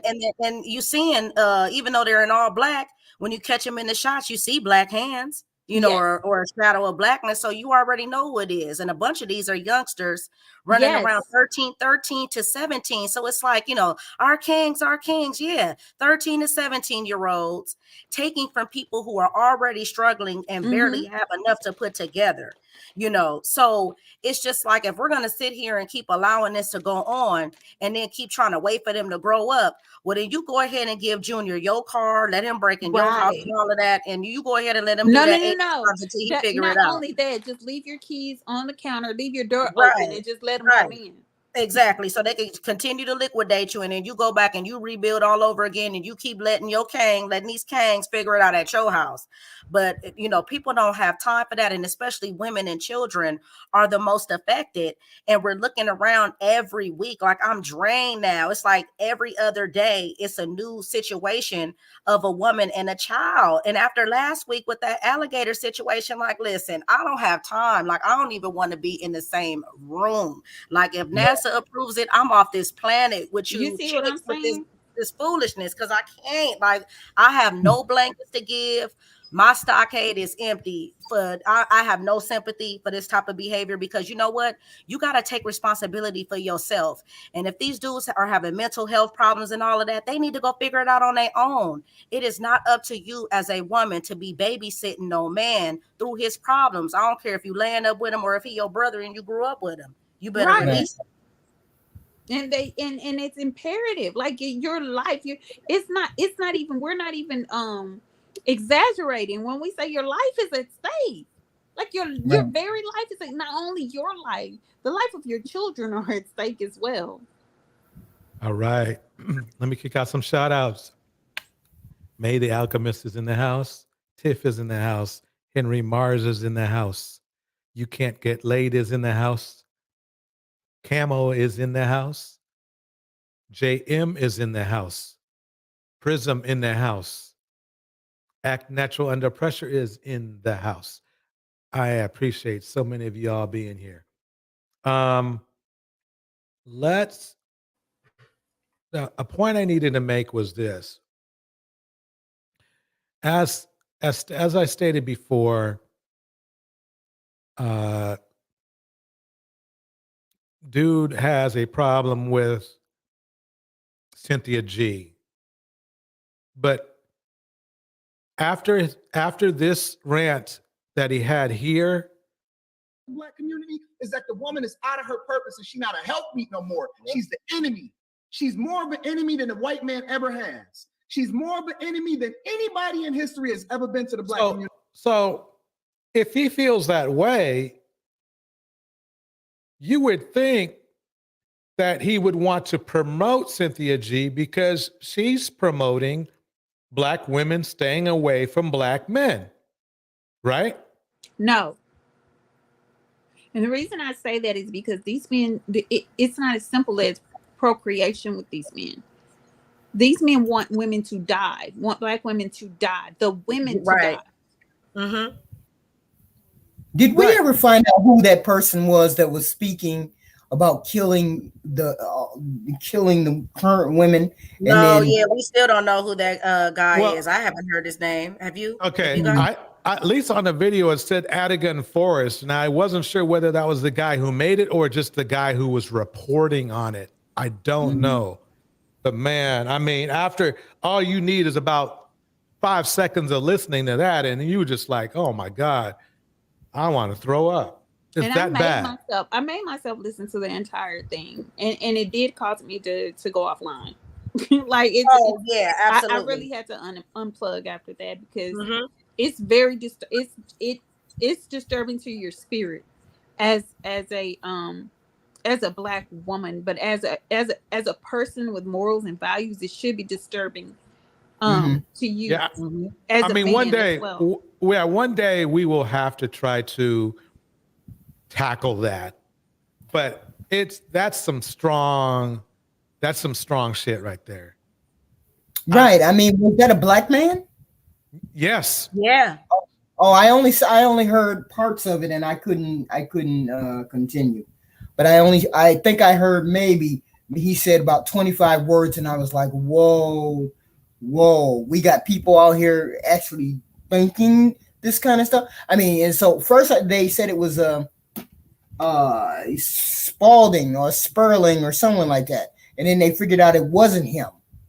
But wait, let me stop you for just 1 second, and then you can continue. Yeah. To me, they're all in the same. I'm sorry. Go ahead. Oh, I've never heard Sperling or Spalding. I don't know. I see his picture, but I've never been to his show or his panel or anything like that. So I heard that, and I was like, really? We have people out here hunting us down, hunting black women down, or trying to recruit an army to hunt us black women down. Big shout out to God Baby Hunter in the house. I'm sorry, continue. And we don't know when this tape was made. It could have been made 5-10 years ago. We don't even know, or it doesn't even matter how long ago. Right. Yeah. Right.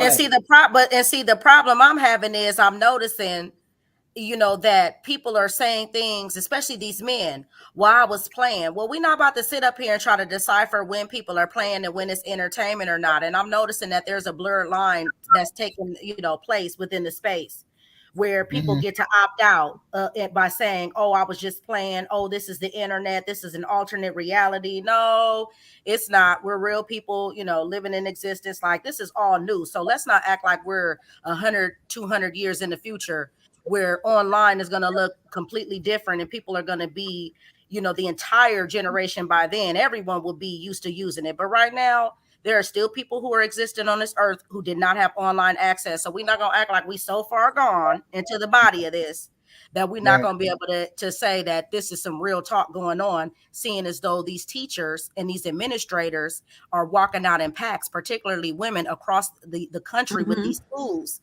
with all of this madness going on because these men don't want to take authority because they listening to this. Well, I was reading in the comment section. I can't remember if it was Henry Moore's or Tiff, one of the two of them. I think it was Tiff. That was talking about her nephew attending a private school that's $50K a year or something like that. And they knew about Andrew Tate in this private school and were discussing him as if they were admiring him. This is a private school. Right.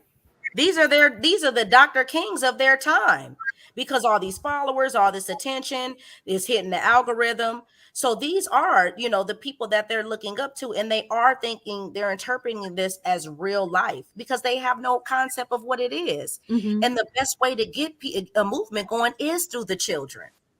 Right. Did you see the videotape where the young guy was challenging his teacher and he was saying, I'm an alpha? And the teacher was like, well, the alpha needs to go sit down at his desk. And he said, I'm an alpha. I don't listen to a teacher. And it was like really, really creepy. It was a kid.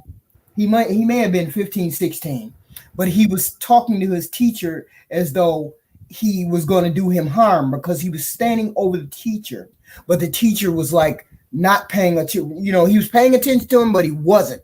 And I was like, they have these kids so indoctrinated with this garbage and they believe it. They believe exactly what these people are teaching them, that it's all the females' problem. And if we just get rid of the females, get rid of the current females, we can start all over in the whole shebang. And that's a scary thing to know that there's people actually out there, kids out there who actually believe this stuff. Right, they're turning them into extremists and little baby junior terrorists. Like, that's what I'm saying. These movements are not good for the health and well-being of the youth in the future, but especially they're not good for the women and children because the women and children will be the first ones, the collateral damage. Like, you know, you would think that after hearing these things, we would all get together, but as long as we're participating in bulk, like these ladies are on this panel and ignoring this stuff, then it's going to be a problem. Because like I said, I'm noticing too much that people are not only ignoring now, it's gone from ignoring the unaliving of women to now it's blowing in the wind in regards to the children. So it's like, woo, once we don't care about children, we tapped out at that point. And I mean, it's just imperative for us to speak out. And we don't have anything protecting us. As Black women, we don't have anything protecting us. There is no buffer. And so this idea that we have to start back in the blue, regardless. Like if Black men are getting killed, then that's on them. And they need to stand up for themselves. But Black women have to come together and stand up for ourselves. Like we can no longer afford to put on capes for anybody else but ourselves. And the minor children. And when I say minor, I mean minor, like under 13. Like if your son is over 13, I'm sorry, you're on your own. Yeah, because the boy is gone after, after by 12, he needs to be in the tutelage of men. And that's the problem where, they're not really dealing and addressing these young men the proper way. They're sitting here taking their influence, which is obvious that they can get it. But to make women the center and the focal point around it and telling these boys unrealistic things, meanwhile, watching them get put out, having to get stranded on their own, and then they're taking that rage now and they're running around committing crime because they're not prepared for the future because you men aren't speaking. Why aren't the men speaking life into the other men? This is what I wanted to make it akin to, and it's going to be a bit. Just stay with me, okay? So you have this dynamic where white people really believe that black people are getting a leg up because of some affirmative action that we really don't benefit from, because it really benefits white women, and by proxy it benefits white men. Asians are the second greatest beneficiaries of this affirmative action. This diversity hire thing, they have this idea that diversity means black, but diversity means anyone, a woman or anyone of color. So you have these white people who see that black people have more than what they've had before, and a lot of times have more than what the white people have. And so in their minds, they're thinking that this affirmative action or whatever is being handed out to black people. So they're disgruntled. They're disgruntled because they've been sold this idea that they were the superior race. And so how are these people getting more than what we have? And so now you have a society who's trying to take it all the way backwards so that they can get ahead, not understanding that they aren't the superiors and they're still not going to get ahead. And the only way that they will get ahead is through white privilege. So now you have this demographic of black men who have this same ideology as it pertains to black women. So if we get rid of black women, we're going to somehow step in their shoes and get the jobs that they had and somehow get the education that we didn't go to school for, but we'll get it through osmosis and get hired on the jobs that women are no longer in. Does that make sense? Yep. Yeah. And it's this dynamic of this false ideology. You're not superior. You're not going to get anything that you didn't work for. It's a lot of life is merit based. Now, there are privileges that you will have just by sheer virtue of who you are as far as race is concerned. But you have to work for things. And black men don't seem to want to work for anything. They think that they should be handed these things. They're angry because black women said, forget it. We're not waiting on you. We're going to work for these things and we're going to get it on our own. And you catch up if you can. Then they're angry because black women did that, but they're also saying, a lot of black women were also saying, okay, I'll drag you along with me. But then they're still angry with the black woman because she did. And she also dragged them along with her. So there is no win for her except to shed these leeches off of you, move forward and move away, and stand up for only who you are and allow these men to do what they're going to do, because they incessantly tell us that we're on allowing men to be men, even though we know these men aren't men. But go ahead and let them be men, but let them be men on their own. Stop giving them that energy. Stop giving them your time. Stop wasting your keystrokes. And that's another thing that I don't even engage these men online. When they're typing to me in live chat, that's different because I can, go back and forth. But even in the comment sections, when guys are saying things to me, I ignore them. If I want to make a comment addressing something they said, I either comment to myself or I'll reply to myself, or I'll reply to another woman with something that I want to say. But I don't waste my keystrokes on these men. You will not get my attention because, like Siobhan said, they sit up and this is the only attention that they ever get. And they get their feed, that feel that they're being fed by your attention because they're not getting it any other place. Yeah, and that's why black women got to look at, your energy is your currency. So look at your energy like money. If you materialistic, look at, whatever it is you value. You got to see yourself as that. That way you'll be quick not to engage with that foolishness. And look at the way that they sound. Look at the way that they type. They can't even spell or don't even have grammar. You really down in yourself, especially for the women that got degrees and all that. Girl, bye. You got whole degrees out here, and you over here. The dude don't even know the difference between they are, their. That. Oh my God, like, girl, bye. And then wait, I'm in YouTube jail, so I can't even type stuff. Like I can't go at them the way that I would like to go at them. And it's taking everything within me to refrain from making a troll account and just going at them. But because I can't even.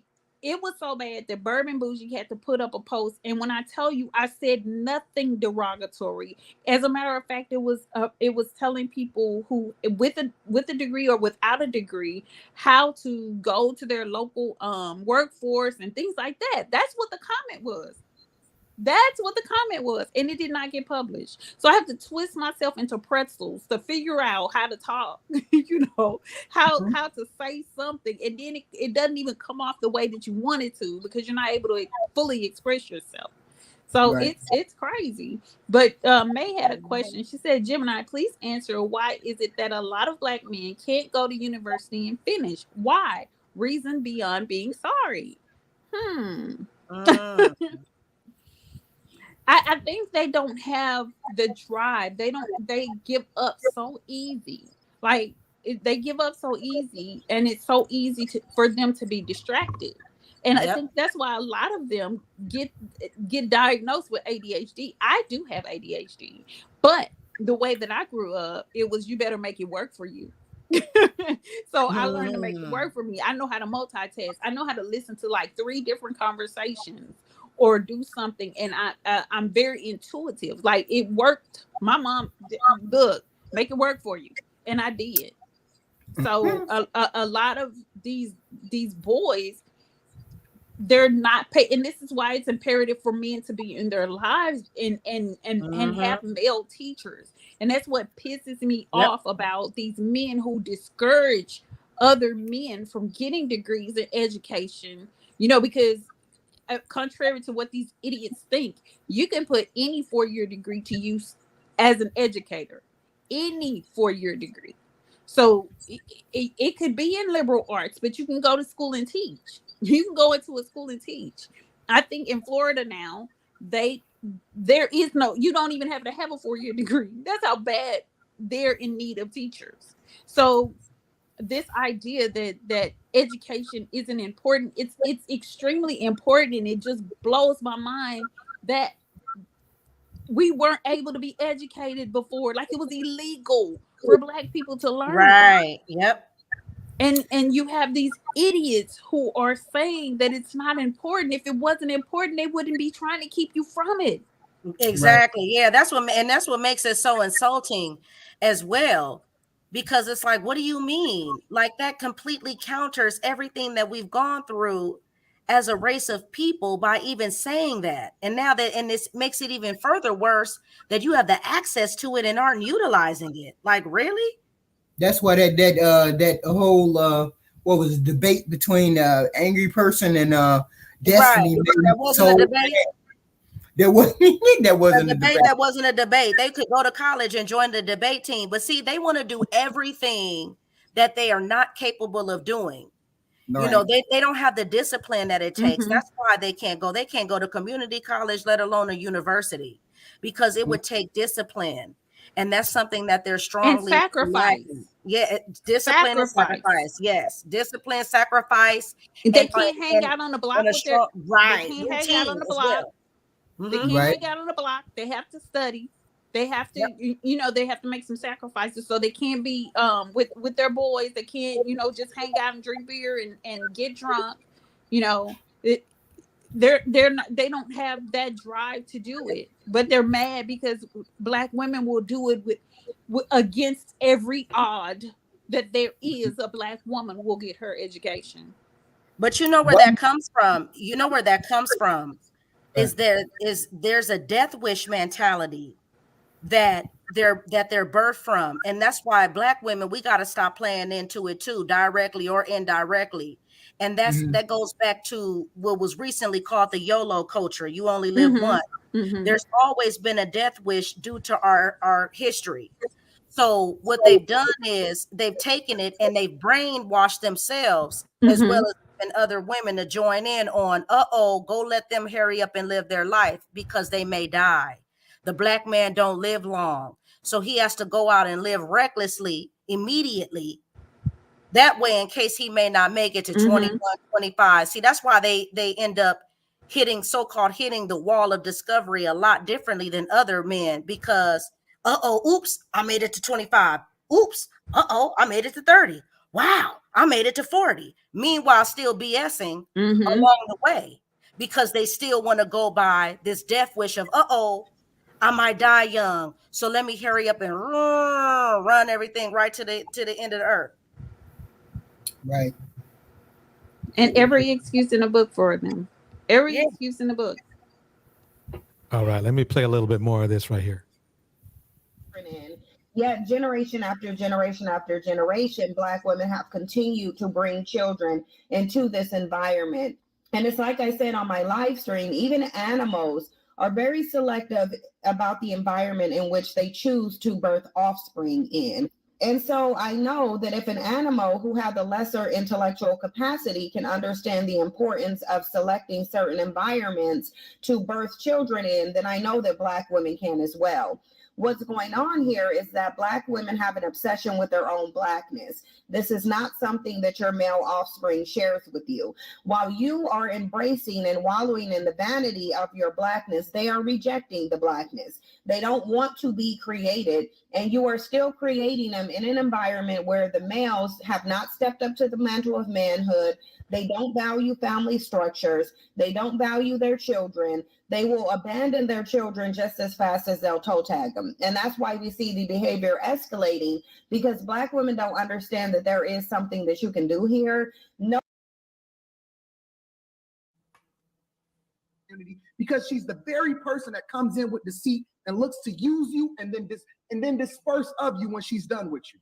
And then she'll move on when it's all said and done, and then say, well, what about the kids? Fuck them kids and fuck that woman too. The Black community is that the woman is out of her purpose and she's not a helpmeet no more. Yep. She's the enemy. She's more of an enemy than the white man ever has. She's more of an enemy than anybody in history has ever been to the Black community, because she's the very person that comes in with deceit and looks to use you and then disperse of you. And see, y'all see Kittens just left that comment. I'm glad she did, because it just matches DJ just playing that clip back. Because Kitten says there's not enough Black men leaving inheritances, or they're not leaving anything. And that's true. And look at how Anton is quick to say what? F the children. Because he's telling you that they don't see the children once again as having value, despite the fact that they're spraying up the community with these misplaced children. They already know they have no inheritance, and inheritance is not just the transfer of wealth, but they have no legacy or inheritance internally because there's no moral integrity within the bloodline. And another thing, God, it just escaped me. Asset. How is a child an asset to the parent? That KS clip. They want to know how children, him too. Yeah, how children can benefit them instead of them being a benefit to the children. Right. I think I quite honestly think the manosphere is breeding sociopaths. And what I mean is that obviously there are those who are men who are not. What I'm talking about are the men that are on the border of exhibiting those types of characteristics, but then this puts them over the top because they're receiving positive reinforcement in the way of clicks and views and money. So they're receiving positive reinforcement for that behavior. And they're giving false hope. And see, here's the thing too that people need to realize: these places are actually cults now, as far as I'm concerned. And these guys are ready to drink from the vat. Yes. Yeah, if you catch my drift. And I do believe a lot of it has to do with them wanting to be with other men. Oh, a lot of it is. Yeah, a lot of it is. Yes, a lot of it. A lot of these guys are closeted. But see, here's the thing too, and I'm glad you brought that up, Gemini, because let me say this. it still goes back to what I was saying earlier, even with the ones that are closeted, because even gay men still need women, because women are a powerful resource. Yes. So they still need women to fall back on.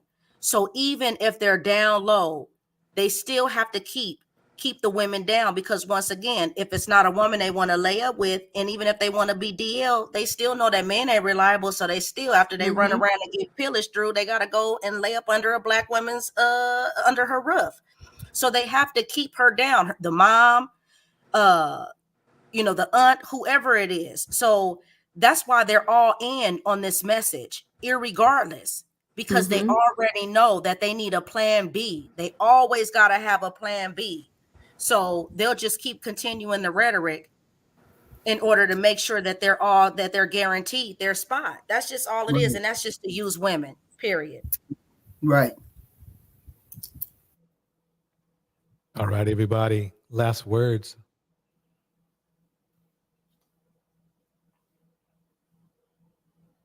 Go ahead, Heathen Queen. Oh, I'm sorry. No. It's a dangerous place out there for these young kids. And the problem is the adults, the older gentlemen, know what they're feeding these young kids just to get money, just to get likes, just to get cash apps. They're feeding them as garbage, and they're becoming like robots, repeating all of these talking points over and over and over again. And they believe it, which is a scary thing, because they can be radicalized quickly. Apparently, they can be radicalized more quickly than what we thought. So you just have to be careful out there. That's it. I want to say something to that. They're radicalizing them, and they're setting them up for the grave or for prison. Yep. Go ahead, Siobhan. I just want to say that not Kevin, but Karen, rather, because we were talking about Karens. Same thing. Right, Same Kevin, thing. Karen, right, one and the same. I think Karen destroyed the black man because she somehow gave him the hope that he could one day stand side by side with her father and her ancestors. And it's just really due to the proximity of her even being there and giving attention to black men, because still to this day in 2023, across the board, she has never gone on record as putting him in position to doing anything. So this just proves the point that this just goes back to vanity, in my opinion, of what's going on across the board. But black women need to get on board and see that it's not your fault. After you've done all you could do, you got to step back and you got to let people figure it out for themselves. Even a scientist in the lab, when they're creating, the experiment always doesn't come out well. So even in terms of having children, there's no perfection. You can't save anybody.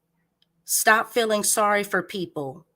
Let people figure it out for themselves so that you don't have to feel the wrath, particularly as a woman, from another man coming in and taking away every little bit and piece of everything that you've worked for, that you actually could maintain from you. Good night. Thank you for having me. Thank you, everybody stay where you at. Stay where you at. We got to hear the fun part of this right now. Here we go. It's not accountability. But I want you guys to listen to this video where this bandit is sitting here talking about who his baby mamas are. And then I'm going to come back for final commentary. Hey, let me address something right quick. Why y'all keep thinking my 7 baby mamas are black? I wouldn't fuck a black woman with a hazmat suit on. Wow. Oh, wow. Wait, we can't leave. We gotta hear this. Everybody come back in the door. Hold on. Come back Hold in the on, door. y'all don't leave. We got bonus beats. Come on through. Hold on. I can't go after this until we hear this. So what kind of bullshit is this? Play, Torch. Keep playing. All right, here we go. Tell your friends to come on back. Babies. 9 times out of 10, they're gonna be aborted. And 10 out of 10, that black baby ain't gonna have no married black parents. So why would I even try to procreate with a black you woman? See the foolishness? Wait, do you see the fool coonery that this dumb ninja is saying? This dude on the last video said that he was eliciting these, he was telling these women to get abortions, that he did not want to be a father. He said he told all the women that. This is how you know this guy is just lying for clicks and views, because he had already said that he didn't want to be a father. He had already said that he told them to get abortions. So what? He doesn't care about abortions. He doesn't care about marriage, and he doesn't care about children. Look how he spelled nine. I know, look how he spelled 9. Yeah, 9 of my 7 baby mamas are black. Like, ooh, that's a problem right there. What I just say about this spelling, y'all, this grammar. Right. Y'all gotta stop. Like, listen, let me say something real quick. Black women, if he can't read a Dr. Seuss book in 2 minutes or less, you got to turn your back on it. Why you playing, Siobhan? People think I'm trolling when I tell you in middle school I broke up with this dude because he couldn't spell. Like, he was writing me love notes and he couldn't spell. Like, even in middle school I knew not to be with someone like that. No. Like, come on. Man, let me play this over again, because wow. I mean, you see this wow. You know, there might have to be a self-hate number 3 or 2 or something. This is crazy. Here we go. This is brought to you by A-Lady. She told me to make sure I played this, and I'm glad I did. Oh, thank you, I'm glad I A-Lady. did. Shout out to her. Shoot. Man, we only played it for 10 seconds. That's all we needed. Tiff said, have him read the menu out loud on your first date. Yes, yes.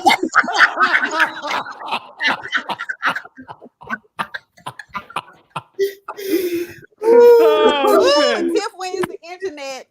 Tiff wins the internet. Yes. Oh man. Who his baby mamas are, and then I'm gonna come back for final commentary. Hey, let me address something right quick. Why y'all keep thinking my 7 baby mamas are black? I wouldn't fuck a black woman with a hazmat suit on. Why would I want black babies? 9 times out of 10, they gonna be aborted. And 10 out of 10, that black baby ain't gonna have no married black parents. So why would I even try to procreate with a black woman? You got white women. Wait a minute. So he said, wait. I just right quick. Why y'all keep thinking my 7 baby mamas are black? I wouldn't fuck a black woman with a hazmat suit on. Why would I want black babies? You don't know how I have. That is about as racist as you can get. That is. You know what, DJ? We don't even really care. Aren't they still half black? Aren't they still Like, half black babies? exactly, Because of him, like, he's not making any That, sense. okay, because they're He hate delusional. himself. They're He hate delusional. They himself. don't see their blackness, and they think that they can erase their blackness. But like I used Right. to tell people, you can erase all the blackness that you want, but guess what's going to happen when people see that family photo? You're still going to be the dark spot on it. Right. Right. What? Camo says DJ Torch, Anton Daniels had this trash on his show. Yeah, Anton Daniels be having a lot of trash on his show. What was the guy who was talking about the R word all the time? Mr. White. Yeah. Yeah, see, doesn't that prove my point of what I said? He'll have trash like this on here, but not another married man that's on par, that's doing something. Yes. See? Yes. See?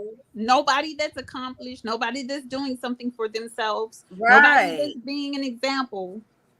Right. And Exactly. I'm still waiting for a black man that from these spheres to define leadership for me.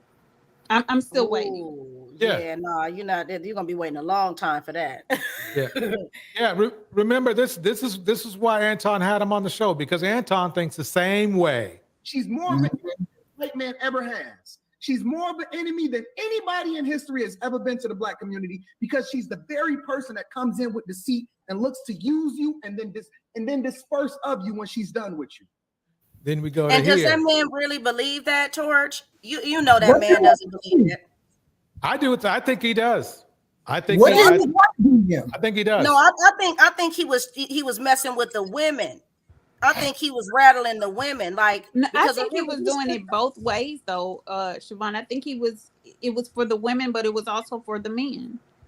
Yeah, he's going both ways with it. And what I'm saying that is because I've heard him allegedly having a record of kicking these women off of Lapeef's channel. So he's trying to be extravagant, like he wants to be the baddie on the panel. And he has to go and attack the women first. I've never seen him have any type of back and forth with a man yet. All of these viral clips that I'm seeing are of him feeling like he can check women. He's so sassy. Just real sassy. I don't even know how, we're even arguing and debating about these guys being straight or not. Like, he's super sassy. There's nothing masculine about this guy. Nothing. The girls ain't going up for Anton. They not. I mean, I heard some weird conversation between him and what is the six something goddess something, like a weird conversation. And I was like, that sounds really sus to me, that conversation that they were having.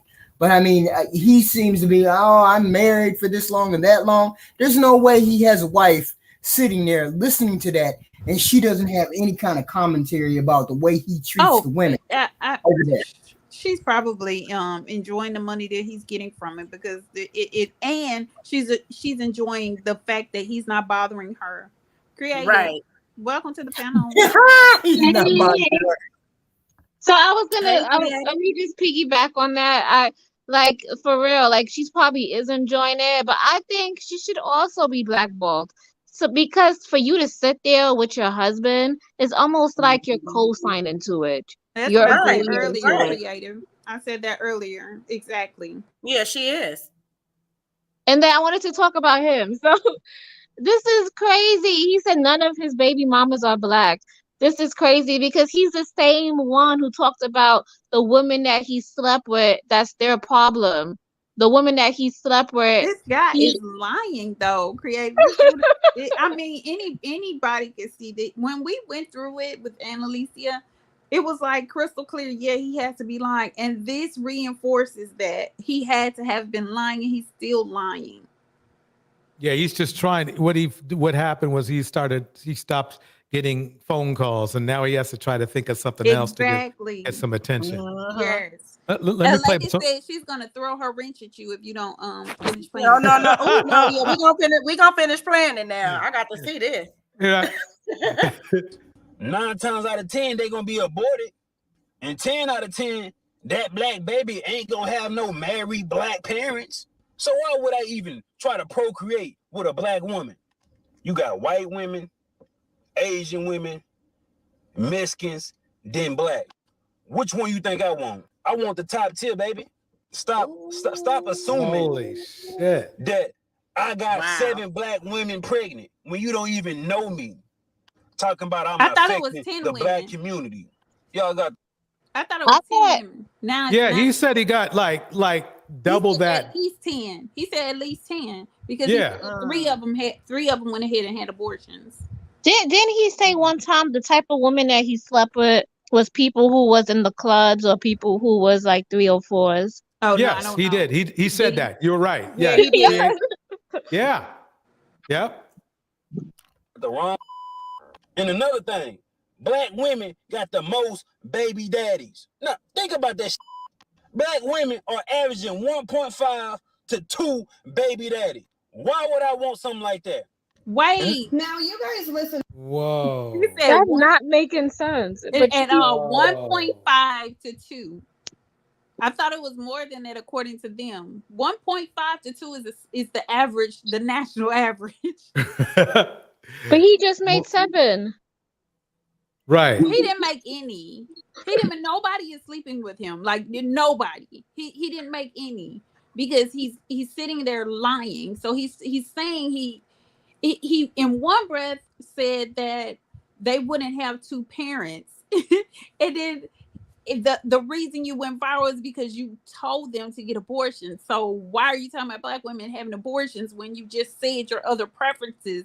You told them to have abortions, and of course, if you're married to your preference, they won't have 2 Black parents. Like, make it make sense. Exactly. You just broke it down. Well, wait, can we also talk about how on those dating sites, he just picked white women, what do you say, white women, Asian women, and Hispanic women, right? Over the Black women. Right. But on those on the data, they're saying that the Asian women in particular on dating websites don't even pick Black men. Yes, exactly. They don't even pick you.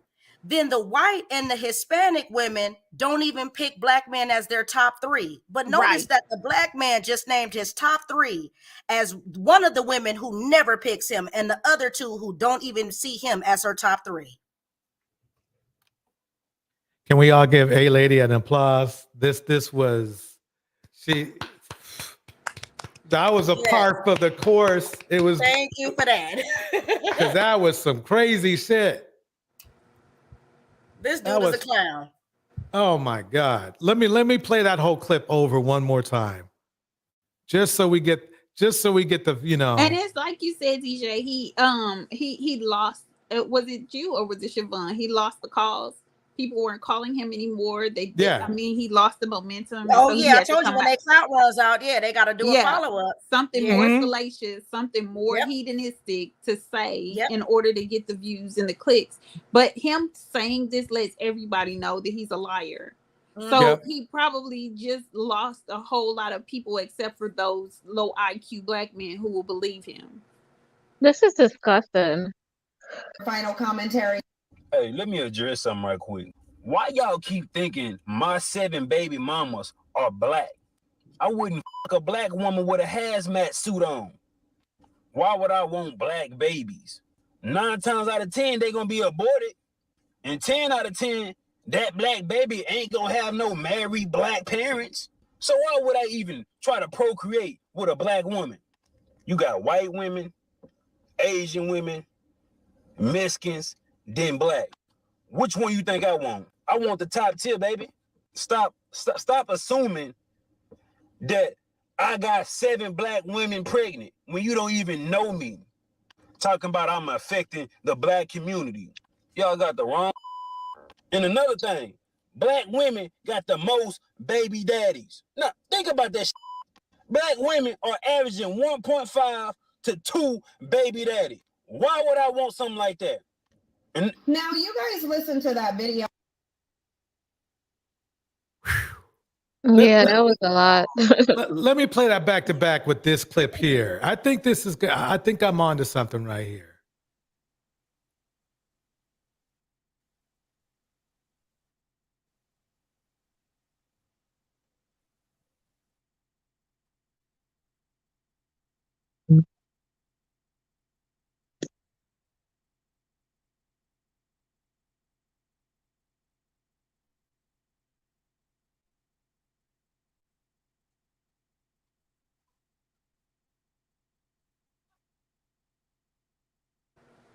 If you're playing it, we can't see it, DJ.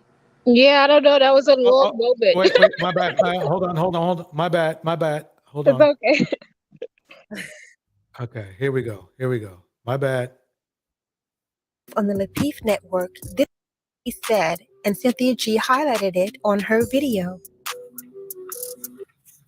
You want to know what's really wrong with the Black community? Is that the woman is out of her purpose and she's not a helpmeet no more. She's the enemy. She's more of an enemy than the white man ever has. She's more of an enemy than anybody in history has ever been to the Black community, because she's the very person that comes in with deceit and looks to use you and then disperse of you when she's done with you. And then she'll move on when it's all said and done, and then say, well, what about the kids? Fuck them kids and fuck that woman too.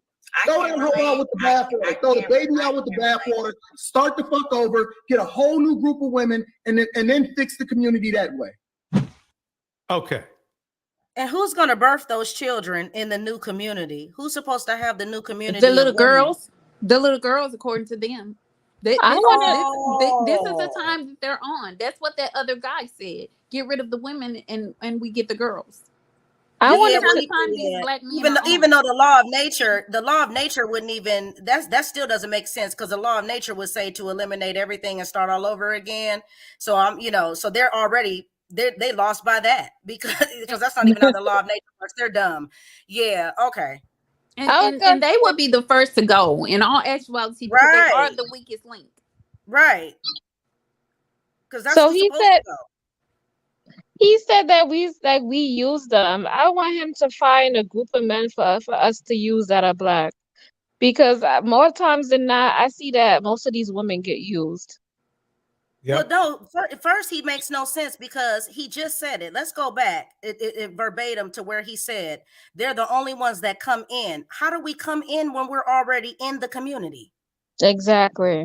So how are we coming in with deceit to a community we're already in, whereas everybody else would be the non-black people who aren't in the community, but we're the threat already existing within the community? That makes no sense. Projecting because they're the threat and they're the users. Right. He's telling you right there because, like I said, there's the black woman can't come into the community that she's already a part of. I want him to find me somebody that I could use. That's what I want him to Black community creative. He is. Yeah, what are we using it for? Somebody that you can use. She's the enemy. She's more of an enemy than the white man ever has. She's more of an enemy than anybody in history has ever been to the black community, because she's the very person that comes in with deceit and looks to use you and then disperse of you when she's done with you. And then she'll move on when it's all. This is white supremacist type shit right here. It's like, what is he talking about? He's projecting what black men do. This is what black men do. Right, Black women don't do this. Black women notoriously are the ones that stay in the community even when they marry out and put money back into the community. When black men marry out, they take money from the community. It's quantifiable. I want him to. He makes no sense. I still want him to find me somebody. I need to find somebody that I could use. Like, come on. Like, maybe ain't gonna have no married black parents. So why would I even try to procreate with a black woman? You got white women, Asian women, Mexicans, then black. Which one? This is red pill. This is red pill. May was laughing at him saying Mexicans because he's too ignorant to know that Mexicans are either white or black. Right. Yeah. Listen, let's not get on that. And once again, even though they broke them in half, they still didn't choose you as their top 3 on the Mexican side or the white side. Fool. It's just, I mean. Right quick. Why y'all keep thinking my 7 baby mamas are black? I wouldn't fuck a black woman with a hazmat suit on. Guaranteed, if it wasn't a black woman, he's missing with some hood trailer park Becky. Like, no woman, affluent woman, no woman of class is with this dude. Like, none. No matter absolutely. what her race or nationality is. that is so facts. He sounds like another. He sounds like another version of Chester. Well, yeah, because remember he said he wants the top tier, so we already know he's lying because there's no way in the world that he could get the top tier any 3 of those categories of women that he just named. Yeah. No way. Yep. I mean, geez. I mean, you could play these two clips back to back, and you got the gist of the. Now you see why this is. You play those 2 clips back to back. Then you see why Cynthia G be saying what she's saying. That's all I'm going to say. If you play those 2 clips back to back, you see why Cynthia G says what she should be saying. Simply put, if you don't appreciate us, then fuck you, which I agree with. What if you were to take just even genders out of it? and just take one unit over the other. Why would you support somebody who hates you? That's what This is, Black women need to be asking themselves. That is a question they really, really need to be asking themselves. And you know what another question would be as well is why don't we see they claim they're the most desired by these women, but why aren't we seeing these women in mass flocking in these spaces? We have the World Wide Web. They're accessible. Why aren't these women trying to get access? And in turn, why are they arguing like how he's doing, trying to down the Black woman when why aren't you guys on the panel and talking to these other so-called desirable women? So this should be the proof that's already in the pudding to show you that these are all lies. No one is checking for them. We already know because they have nothing to offer. Nothing. exactly. Exactly. Well, we're All gonna right. we're gonna let Creative say this like for the 100th time, and we're still not gonna find anybody for her to use, but I want her to say it because I really feel like she needs to say it one more time. For real though, I want them to find me somebody that I can use. Like we talk about they're gonna use you. I need to find somebody. I'm tired of, I need to get my hair done. I need to get all of that. Help pay my bills, They're too busy complaining about hair and makeup and all of that. So they don't want to spend any money. They cannot focus on them losing their lives every 2 hours because they're too focused on some imaginary wigs, makeup and eyelashes and fingernails that they don't have proximity to. And a bunch of women who don't want them. Yeah. And it's a sad shame to watch this take place. This guy just sat there and named a bunch of women who aren't even checking for them. Yeah. And they refuse to believe that the same applies for any other race or ethnicity. I can't think of one race that isn't wearing eyelashes, that isn't wearing extensions, that isn't, wearing fingernails. They don't care about those other women doing it. These girls, I've seen some of these girls with the lashes and the extensions and all that. They don't care when these other women are doing it. They just want to make a big deal because they just want to see us down. That's the whole thing. And this goes back to we weren't glamorized, especially in old Hollywood and all of that. This is new for the Black woman. We're in a Renaissance period because this is the first time in history where we can really be glamorized on a different level that transcends even the 1980s, in terms of makeup, all of that. It's so many different type of varieties of that the beauty industry has to offer for us. And yet we still haven't even begun to kick in the door in terms of products. So it's a whole new thing for them. Whereas before we were more so sitting back, being, maids and whatnot and housewives. So they're just, this is a different type of wake up call. And they want you back looking that way because that way you'll feel down that way. And then that way they can continue to pounce and run all over you. And then if it's not them telling us that, then it's the trends telling us that they made us the way that we are, and we should be grateful to them for something that they created. So either way it goes, these men are trying to finagle us to make us feel like we aren't enough. Yes. And it goes back to what I originally said earlier, is that why would I want my competition to outdo me? You can't outdo the master. So I give you just enough to give you hope, but I'm still not going to give you the game to be able to get to the finish line because you're going to be my competition at that point. And I don't want that. You're not supposed to do better than me. You're just supposed to watch me be better than you. Exactly. No, what it is how dare you become confident? How dare you become beautiful? How dare you want to, put on makeup and make yourself look beautiful? How dare you? You're not supposed to want those things. Right. All right, everybody. Okay, now 30 minutes later. Okay, now let's do last words again. Pretty Black Magic in the house. Oh, Pretty Black Magic. Okay, and let's go another 30 minutes. No, I'm just playing. Yeah, we're gonna let y'all go. All right. Okay. let's go ahead and start off with creative. What are your thoughts? Oh, Wait. Other than you want to find somebody you use. Okay. yeah. Okay. So my thoughts on this. I think they're just trying to make us feel bad, lower our self-esteem, just to the point where these guys who don't have much feel like they have a chance with us because we build ourselves up and we took the time to invest in ourselves. We're the ones who took a chance and gambled.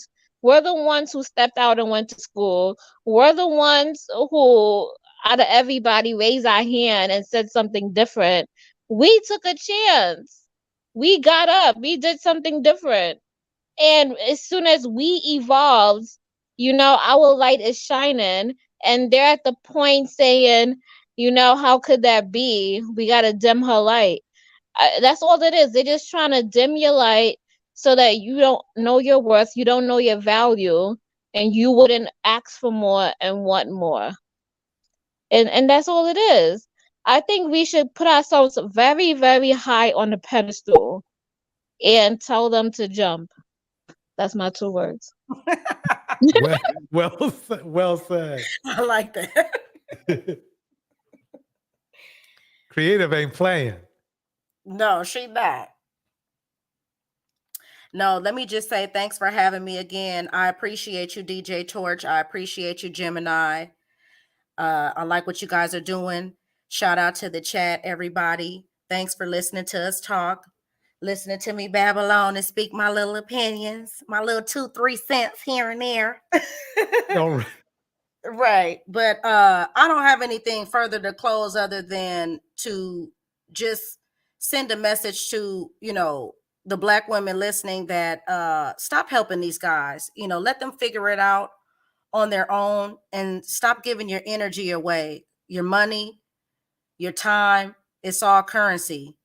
Keep your energy to yourself. Keep it on reserve. So that way you can help the real people who are in need. And that's people who are on the road to success like you. Stop helping people who are your ops. Makes sense. That's it. All right, Siobhan, thank you for bringing your knowledge to the stage once again.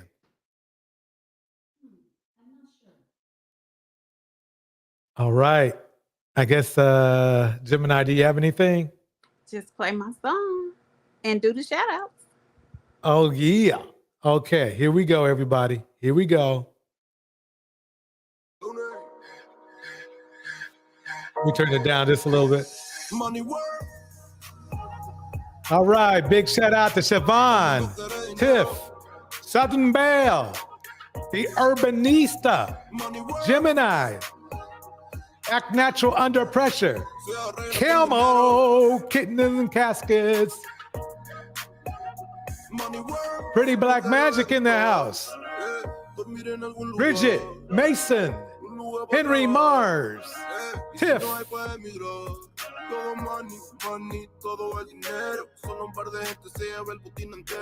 Andre, Bridget Mouton, Deontay Grant, Orlandus, Something Bell,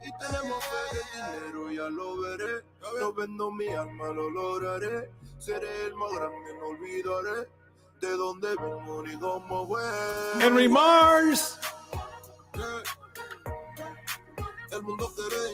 May,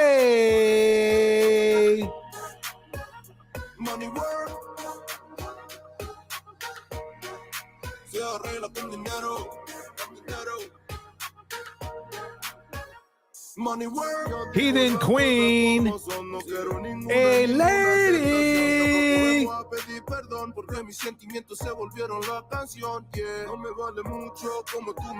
Creative Solutions, Tomás,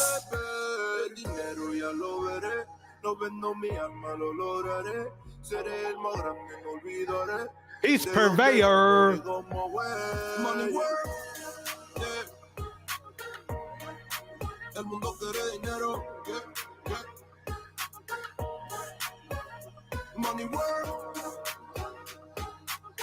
You can't get laid, Jen J. Money work, corazón, de corazón. La plata no te hace ser feliz. De corazón, de corazón.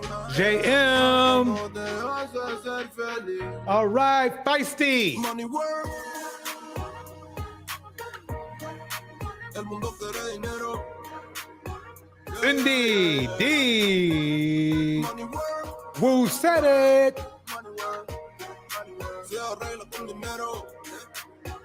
All right, everybody, have a good night.